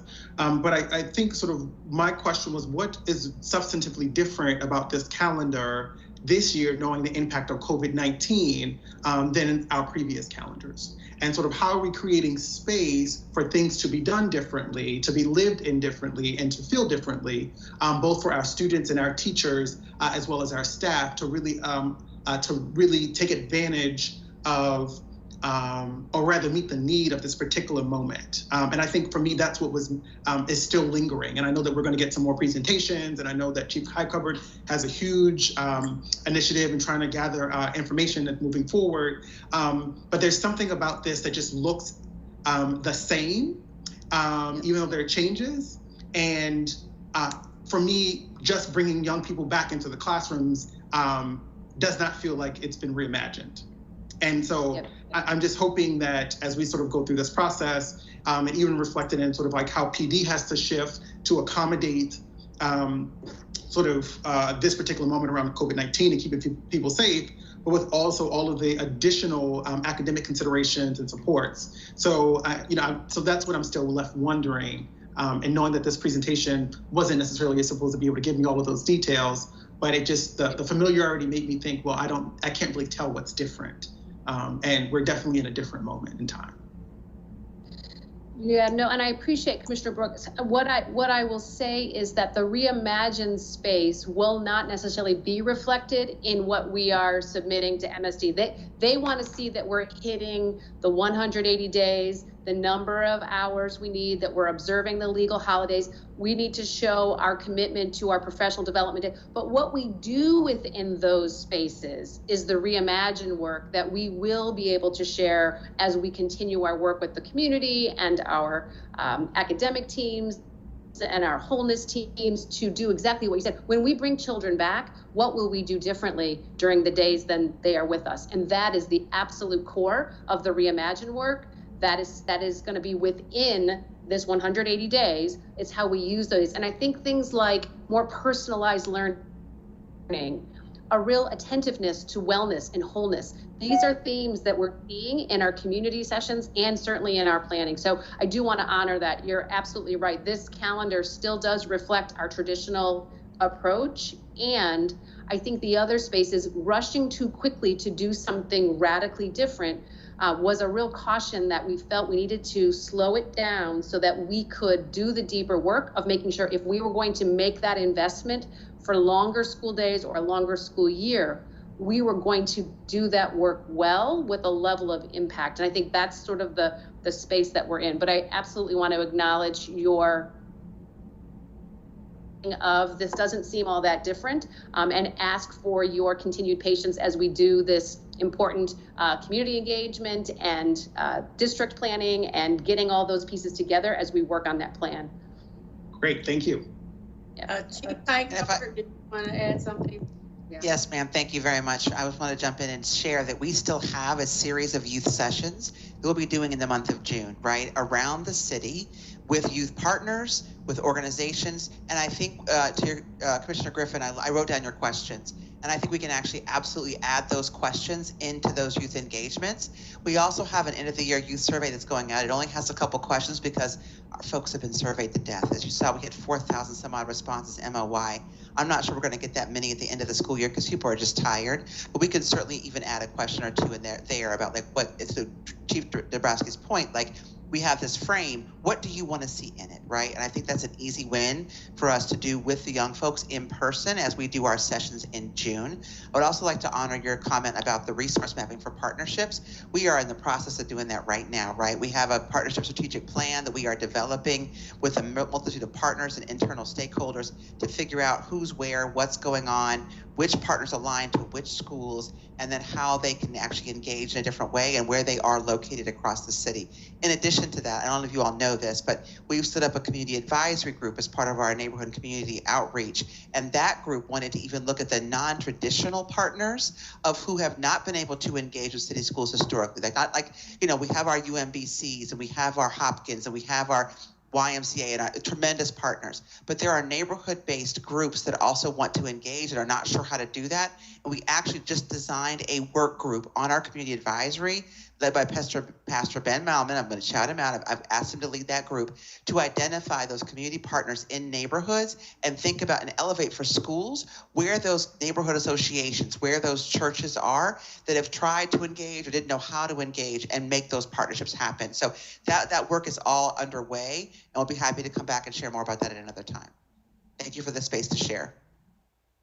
I'm so happy to hear about that, and thank you for taking down the questions. Thank you, Commissioner McFadden, for asking me on the spot. My brain was just like, so I love to ideate in spaces. So thank you for that. One last point that I'll bring up, and I know this is not necessarily something that is always in the school, like the city schools district calendar, but it's normally something that's more school-based. It's just the thought of when our school staff and teachers return, how much time they have to prepare their classrooms, how much time they have to prepare for their students. I remember all of the rush and anxiety and harriedness of the beginning of the school year trying to get ready for my students. Seeing those 5 days gave me flashbacks as well.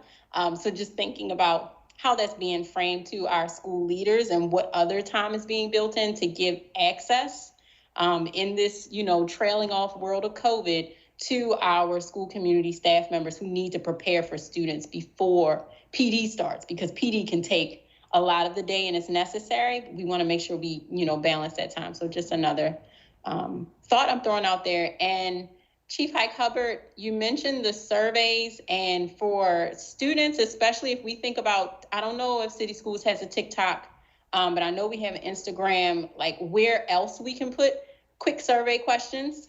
Even if we want to talk to our, our student commissioner or our other student groups that we work with, for them to post questions about city schools might be another way to reach students that wouldn't necessarily come to forums all the time, but have thoughts. Yep, could not agree more. We've actually set up with Commissioner Sykes listening hour for him, so students can actually come and talk to him directly, which we're really excited about. And we have done surveys on Instagram before to give kids get feedback from us. We're hoping to have a new texting platform, honestly, for the fall that will allow us to do direct two-way communication, FCE policy, with our students directly. Because when I first got here, I realized I don't have a way to touch kids. I can touch parents, I can touch staff, but unless we do forums or have our partners engage, so we wanted to explore the texting platform as a way that kids could actually more readily engage with us. So more to come on that as well. Thank you all. Thank you. All right. Is there any other comment? If not, is there a motion to approve item 8.03, the school calendar? And again, this is the framework. Thank you, Commissioner McFadden. Is there a second? Second, Griffin. Thank you. And those in favor, Commissioner Brooks? Commissioner Griffin? Yes. Commissioner James? Yes. Commissioner McFadden? Yes. Commissioner Reed? Yes. Commissioner Roberts? Yeah. I'm in favor. Anyone opposed? Abstaining? Commissioner Brooks, I didn't get a vote. My mute is acting up. Okay. Hello, can anyone hear me? Yes, now I can. Oh, okay, yeah, my computer is acting weird. So yes. Oh, okay. So this item has passed. We have 7 in favor and 3 absent. Thank you. Now I'm going to move to item 8.06, and this one is the renaming, I believe, the school renaming request for Calverton Elementary Middle.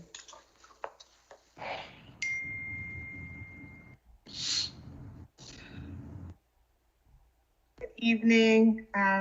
Sorry, just give me 1 second. Just pulling up the presentation. Okay, perfect. Thank you. So I'm Angela Alvarez. I'm the Executive Director of the Office of New Initiatives, and I'm joined by Lindsay Anderson, who's on my staff, as well as the Principal Spencer and Ms. Fields. I just want to give them a moment just to acknowledge the board. Good evening, everyone. Can you hear me? Good evening, everyone. My name is Principal Spencer, Alzada Spencer, the principal of Calverton Elementary Middle School. Good evening. I don't know how I blurred myself, but I am Lorinda Fields. I'm the Community School Site Specialist at Calverton Elementary Middle. Good evening, everybody. I'm Lindsay Anderson. I work with Angela in the Office of New Initiatives. Okay, and thus we're going to begin. So just to provide a little bit of context, James Mosher Elementary School and Calverton Elementary Middle School will be moving into their 21st century buildings in the fall and merging with Alexander Hamilton Elementary School to serve all of the students in that community.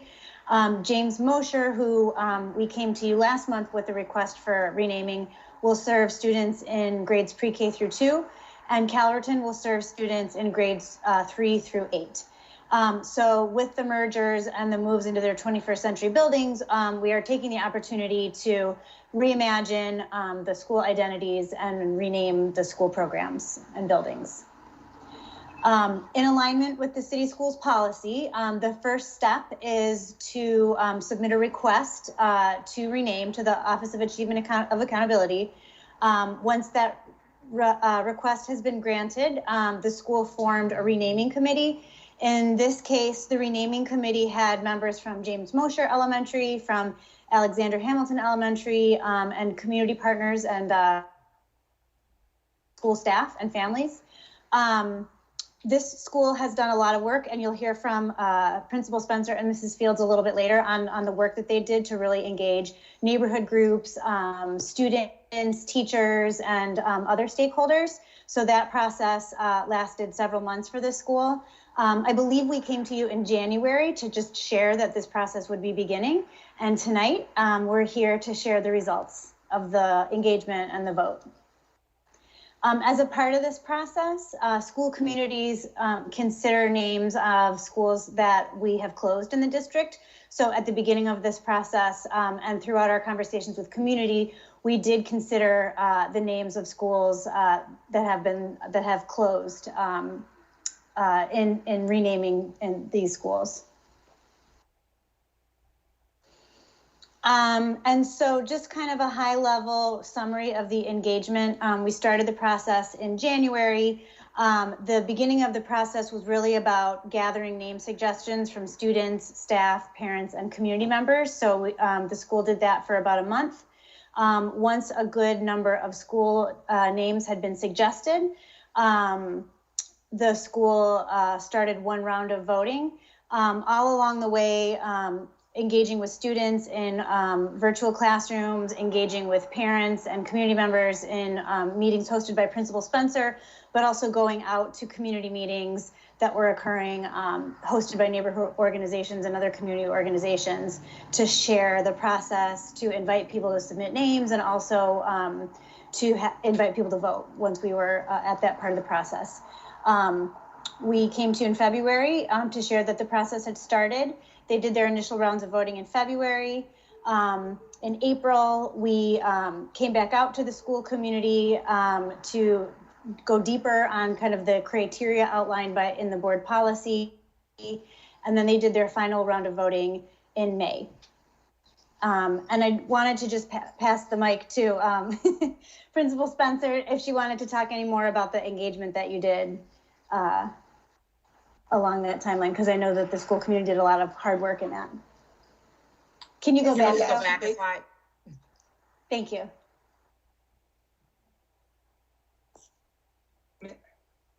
Mrs. Fields, did you want to share or you want me to go ahead and? Oh, I can, if you like. So we. I was just. Okay. We did engage the entire community around participating in the voting process. Voting links and descriptions of all of the candidates was emailed to all of our feeder schools to share with their teachers and their 5th grade students, as well as to all of to like Senator Hayes and Councilman Bullock to send to constituents that live in the community. Also, all of the community organizations like Coppins CDC, Rosemount Community Interfaith Coalition, as well as several other neighborhood associations also received the link so that they may vote.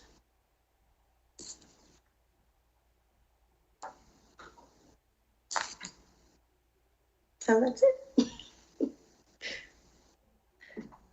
And so as Lindsay shared, one of the things we needed to do in this process is go a little bit deeper. And so we had to postpone the initial voting to make sure that we had full alignment to the policy with the school community to ensure we're meeting the requirements outlined in the policy. And so one of the things that we did, like this has been a learning process for us as staff, as we are starting to have many more schools go through renaming than I think historically has been the case. Renaming typically is more unusual, right? But because we're in this period of a lot of change, with a lot of school communities coming together, we have sometimes novel circumstances that come up. And so, in this case, we wanted to make sure we went deeper with the school community to ensure that we really were thinking about legacy.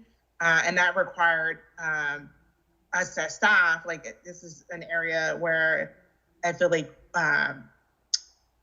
we could have did a better job. Like I just want to acknowledge that really, like publicly and upfront. This is the area where I thought I fell down a little bit, and so it required going back out to the school community, meeting with staff, meeting with students, meeting with community parents and community partners, and being available to meet with additional people as requested, as well as the creation of some lesson plans that we created and shared with the school community to support having conversations around legacy and really thinking through that criteria to make sure that we had full alignment in terms of name choices. And so, that was really important. And so you can go to the next slide. So the policy outlines these areas around some things that are not named as fully as we think they need to be. So, that the person is deceased, right? And so like really talking about why that would be a requirement of the board, right? And part of that is about having that person's record be complete and sort of closed, right? That there's a requirement that there's a distinguished and fully documented record of service and what it means to be of service that sets the expectation that the person has made significant contributions that sort of stand the test of time, that record is established. And then there's language in the policy about preferably from Baltimore. And so ensuring there's real consideration of someone who is from the Baltimore community or has directly contributed to Baltimore, and that there's just real thought about that, even though the person does not have to be from Baltimore in the end. And so we wanted to make sure that we had some extended time to have real conversations with community around that. And so that's part of what led to the extension of time. And this process has been helpful for us because on the other side of the house, we've talked about with the board, we're looking at the policy itself. So it's outlined some spaces where we really need to make sure that policy is super clear to help us as we do this work more frequently and more often, and it's better and stronger guidance for school communities that have, are doing an incredible lift. It's a big lift for Principal Spencer and Ms. Fields and their school team, and engaging in these conversations and doing this in a deep way. And so we need to make sure that we have the proper guidance and that we're shepherding in a way that's really supportive. So I wanted to kind of name that and take a moment here as we share the results of the policy. Some of these things we discussed when we first introduced this. So there's this consideration around the current name of the school. And so, it's after a person who was a colonist. There is no strong connection between the school community and that person, but there is a history around who Calverton Elementary Middle School is to students and families that go back in time. And so the school is looking at how to honor that. That was something of particular importance to 8th graders, who think about their time at that school. And so how do we maintain that history within the school building as a new name comes forward? So that's an important thing to uplift. And so we're here at the results. I'm going to turn it over to Principal Spencer and Ms. Fields to talk about the results.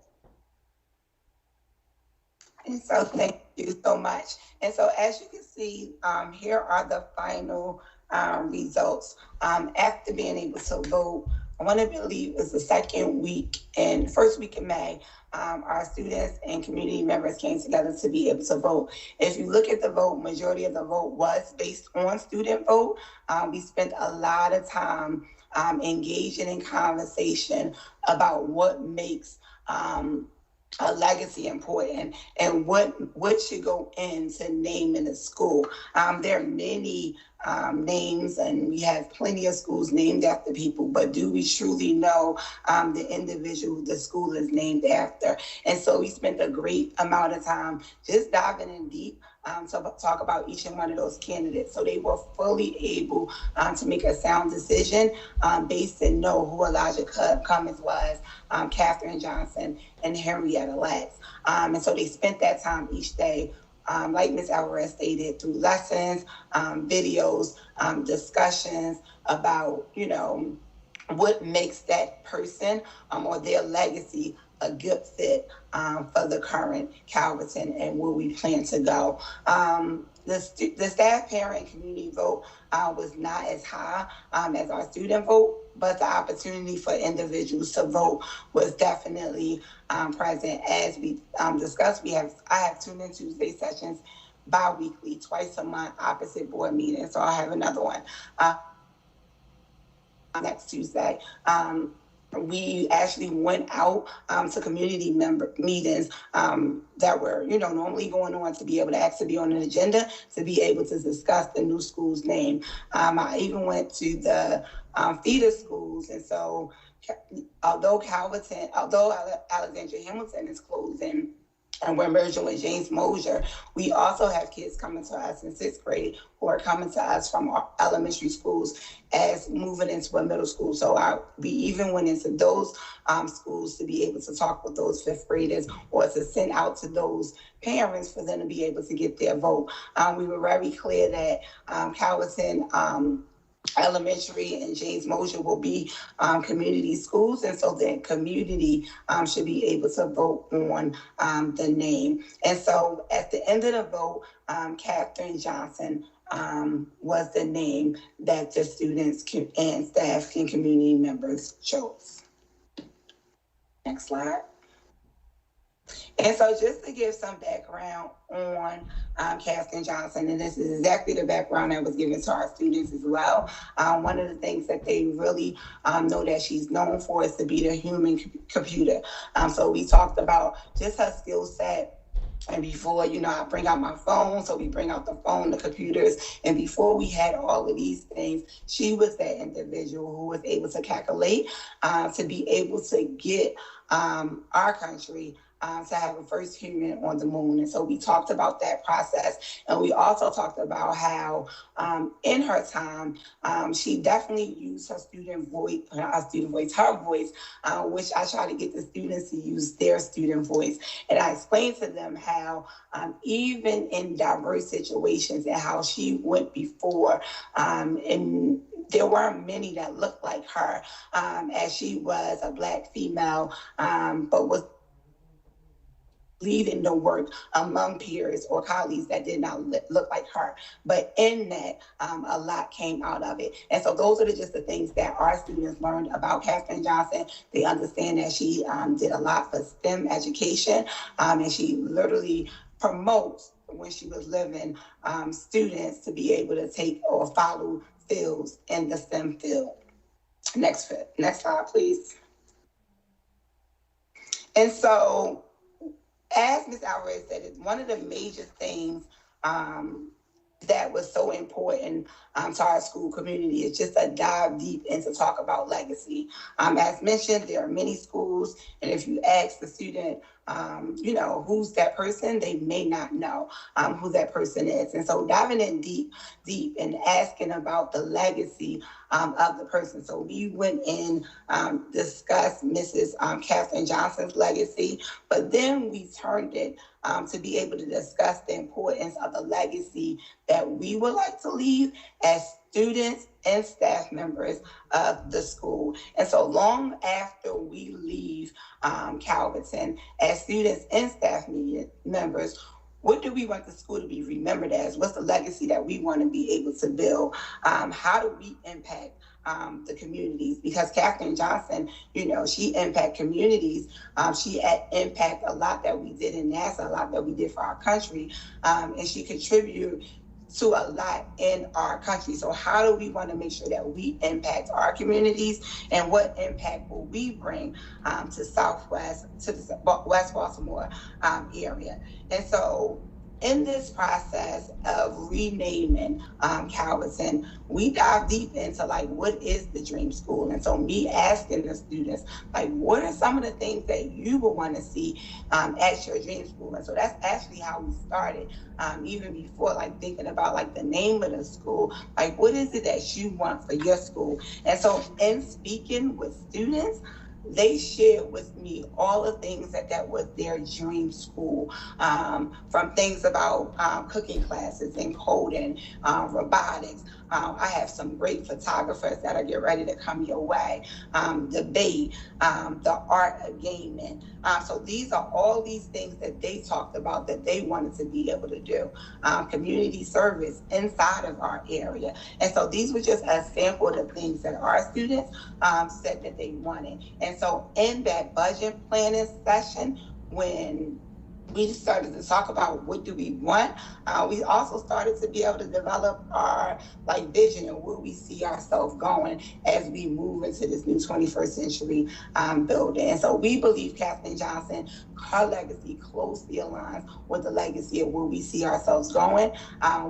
She was then focus, we're going with an instructional focus, a STEAM focus. And so the science, technology, engineering, but we're also adding the arts because our students are speaking to us and saying that they want the dance, they want the music, they want the art, like I said, photography, and they want the media production. In our new building, we have that space that we are able to give our students that opportunity. And so we want, once again, a STEAM-focused instructional support, focus, global citizens. And so our students know that we're building them to be able to compete here in Baltimore, but was also throughout our country and throughout our world. And we have to be able to expose them to the different talents and just the fields around our world. I know I was speaking with one of our, I believe it was 7th and 8th grade. I was on the 7th and 8th grade kind of chat and chew, just talking with them about, what would they like to be? What do they see themselves? And so many students say, even at 7th and 8th grade, I don't know. and kind of feel ashamed about it. I make sure that my students know that please do not feel ashamed. That's my job, to be able to see your talents and expose you to different things so you will be able to see where you would like to go after you finish this K through 12 experience. And so we are building student leaders, like I said, through this entire process.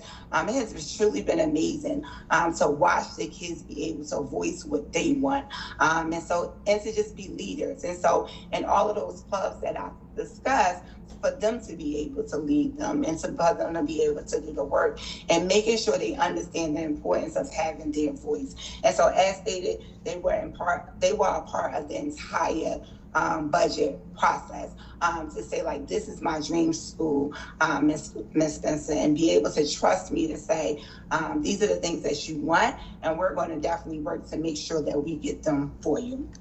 And so with that being said, these are our students would like to be the school to be called Katherine Johnson Global Leadership Academy. We feel like it strongly aligns with our vision of being global citizens, building student leaders, and enhance of their student voice. I'm sorry. Thank you.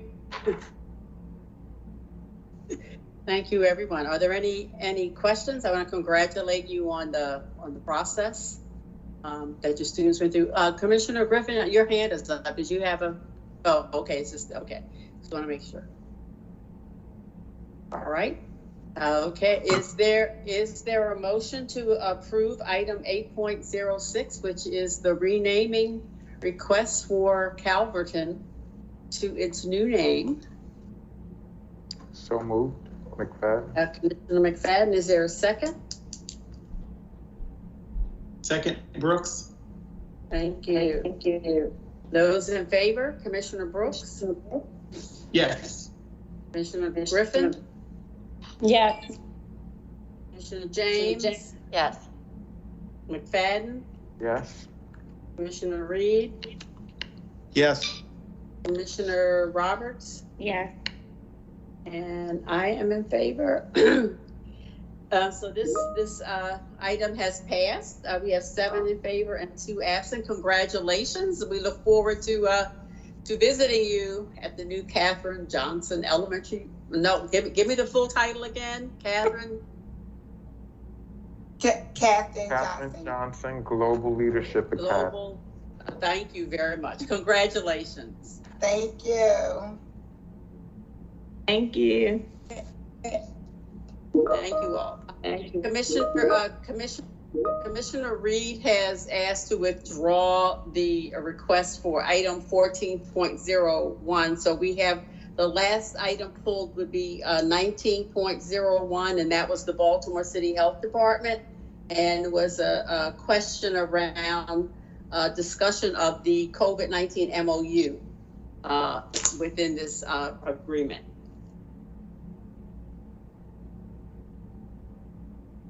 Could we just get a little bit more clarification about what the question was with regard to the MOU? Sure. Commissioner Roberts, I think, has that. Yes. Thank you. Good evening. Hi, sorry, I'm Sarah Warren, Executive Director of the Whole Child Office, and Dr. Fink is with me as well. Good evening, ladies. So in committee, at the last operations committee, we talked about this extensively, and I thought it would be very appropriate in the larger public meeting to talk about some of the changes or the MOU actually that's in place that delineates the COVID-19 responses versus what the typical job responsibilities are of our school nurses throughout the district. So Dr. Fink, do you want to go or? Right. We came up with a mutual agreement between the health department and city schools to look at the pandemic and the things that were affected by the pandemic. And then we adding things into the contract that we will not have to stay there very long as we deal with the pandemic when we come back in the fall. The nurses' responsibilities have included helping with the checking, have included working with students. We equipped a new wellness room that didn't exist before so that students could go to that wellness room if they were suspected of having COVID. The nurses would examine them and they would go on and report. And all of those were added to what the traditional nurses' duties were doing, because everybody, under the circumstances we were under, had to pitch in and do more. Dr. Fink, thank you so much for lifting that point. One of the reasons why I wanted to discuss it was, as commissioners were doing school visits, school leaders were mentioning just some discourse between what the districts, how they were addressing COVID-19 responses versus what their traditional job responsibilities were. And so I wanted to highlight that in this procurement because it was addressed here. And what happened was we did not reduce any of their traditional responsibilities. We just added, because the main duty of the nurses was to keep everybody health and to ensure the safety of our students. So under that health and safety concept, there were additional duties added, but they were also added in a way that nothing would happen that would keep them from doing their responsibilities of giving medication, of attending to an emergency, of taking care of anything that they needed to have happen. So it was an addition to their regular duties. It wasn't a substitute. And for everybody, it's been necessary to put on some extra time, extra effort, because we were all in this together. Wonderful. Thank you so much, Dr. Fink and Dr. Warren. Thank you. And Commissioner Roberts, if you could help me understand a little bit more too, and also implications about sort of compensation, sort of the additional ads, which then resulted in additional compensation of duties because of the additional duties, or not. So I didn't know if there was like a financial dimension to the. I know it's an MOU and contract and that sort of thing, so I didn't know. That's a wonderful question, Commissioner Brooks. I believe Dr. Fink or Dr. Warren could speak more to it, because the district doesn't particularly engage in the contract negotiations. That is more so on the Baltimore City Health Department side, but that's a wonderful question. So there was no additional compensation. The duty day didn't change. The assignments didn't change, and the compensation remained the same. The only thing that's been much more difficult this year, I'm sure everybody's aware of it, is that there is a national shortage of nurses, and there have been a lot of additional jobs for nurses due to COVID. So we've increasingly had to use some contract nurses and people like that because we weren't able to get enough full-time nurses under the current circumstances.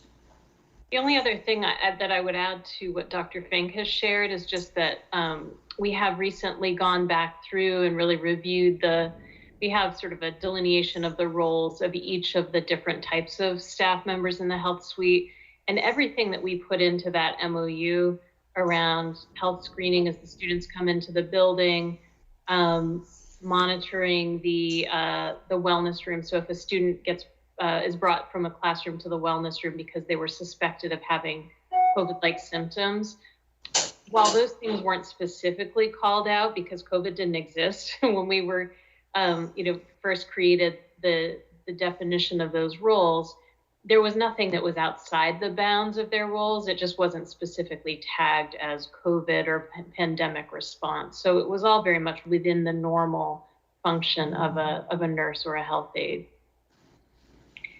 And there are, other things coming down the pike that are being worked on now. We talked about that a little bit in the committee meeting, but things like testing, and the nurse's role in supporting potentially the governor's testing program.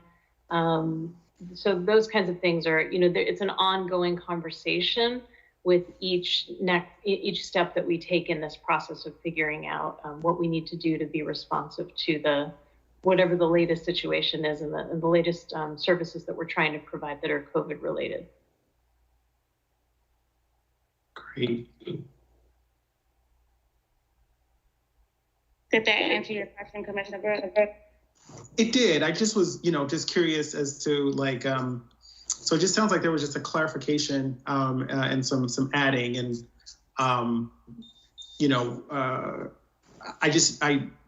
having heard from some nurses and just some of their own concerns about sort of working in COVID-19 and all those particular pieces. I didn't know if there were any sort of financial implications in terms of negotiating additional hazard pay, given that this is what we were doing, because that's what some folks have been doing in other spaces with nurses as well. So just so helpful in context and clarity.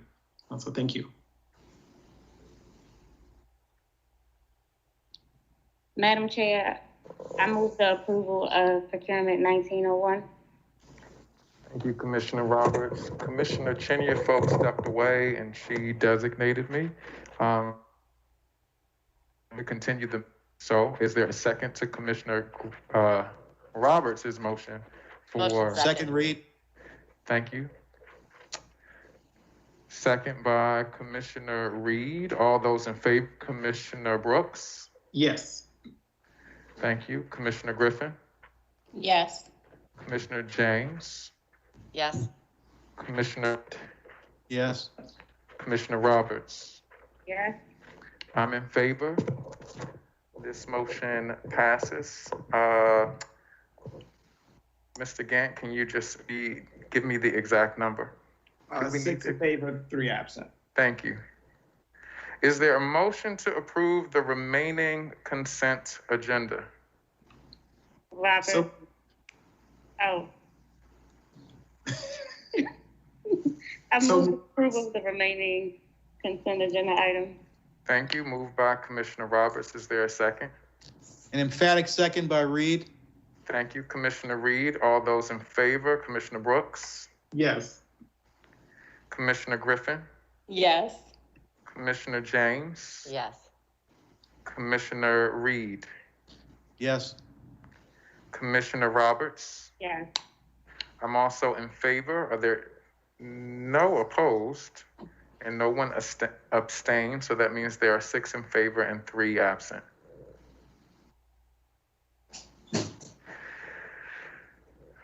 So it looks like we have committee reports. That is 10.01. Are there any committee reports from either Commissioner Brooks, who chairs our policy committee, or Commissioner Roberts? Commissioner Brooks, do you have any updates from policy? No additional updates tonight. Thank you, Commissioner Roberts. No additional updates for the operations committee tonight. Thank you.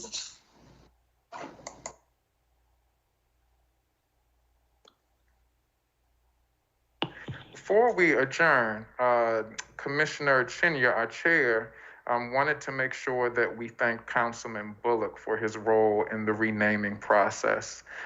So those of you that perhaps may be in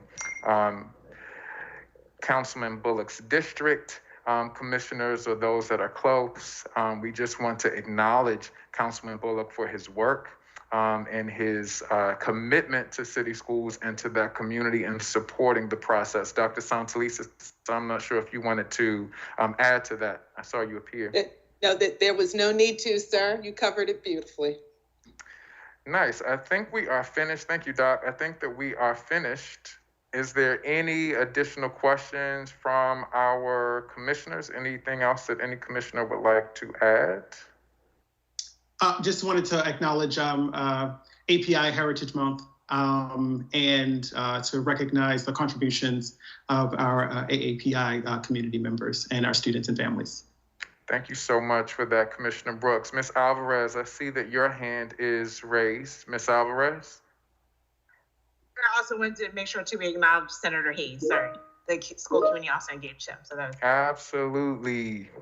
That's my senator, by the way. So I would be horribly remiss to not acknowledge Senator Hayes on that. So yes, thank you, Hayes, for your commitment also to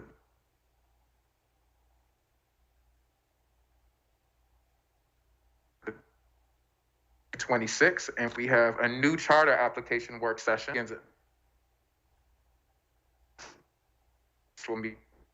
The Teaching and Learning Committee will meet next on Tuesday, June 1st at 3:30 p.m. We have an executive session on Tuesday. Our next public board meeting is on Tuesday, June 8th at 5 p.m. The Operations Committee will meet Tuesday, June 15th at 10:30 a.m. Policy Committee will meet on Tuesday, June 15th at 3:30. And the Parent and Community Advisory Board is scheduled to meet next on Thursday, June 17th at 6:30 p.m. Is there a motion to adjourn? So Commissioner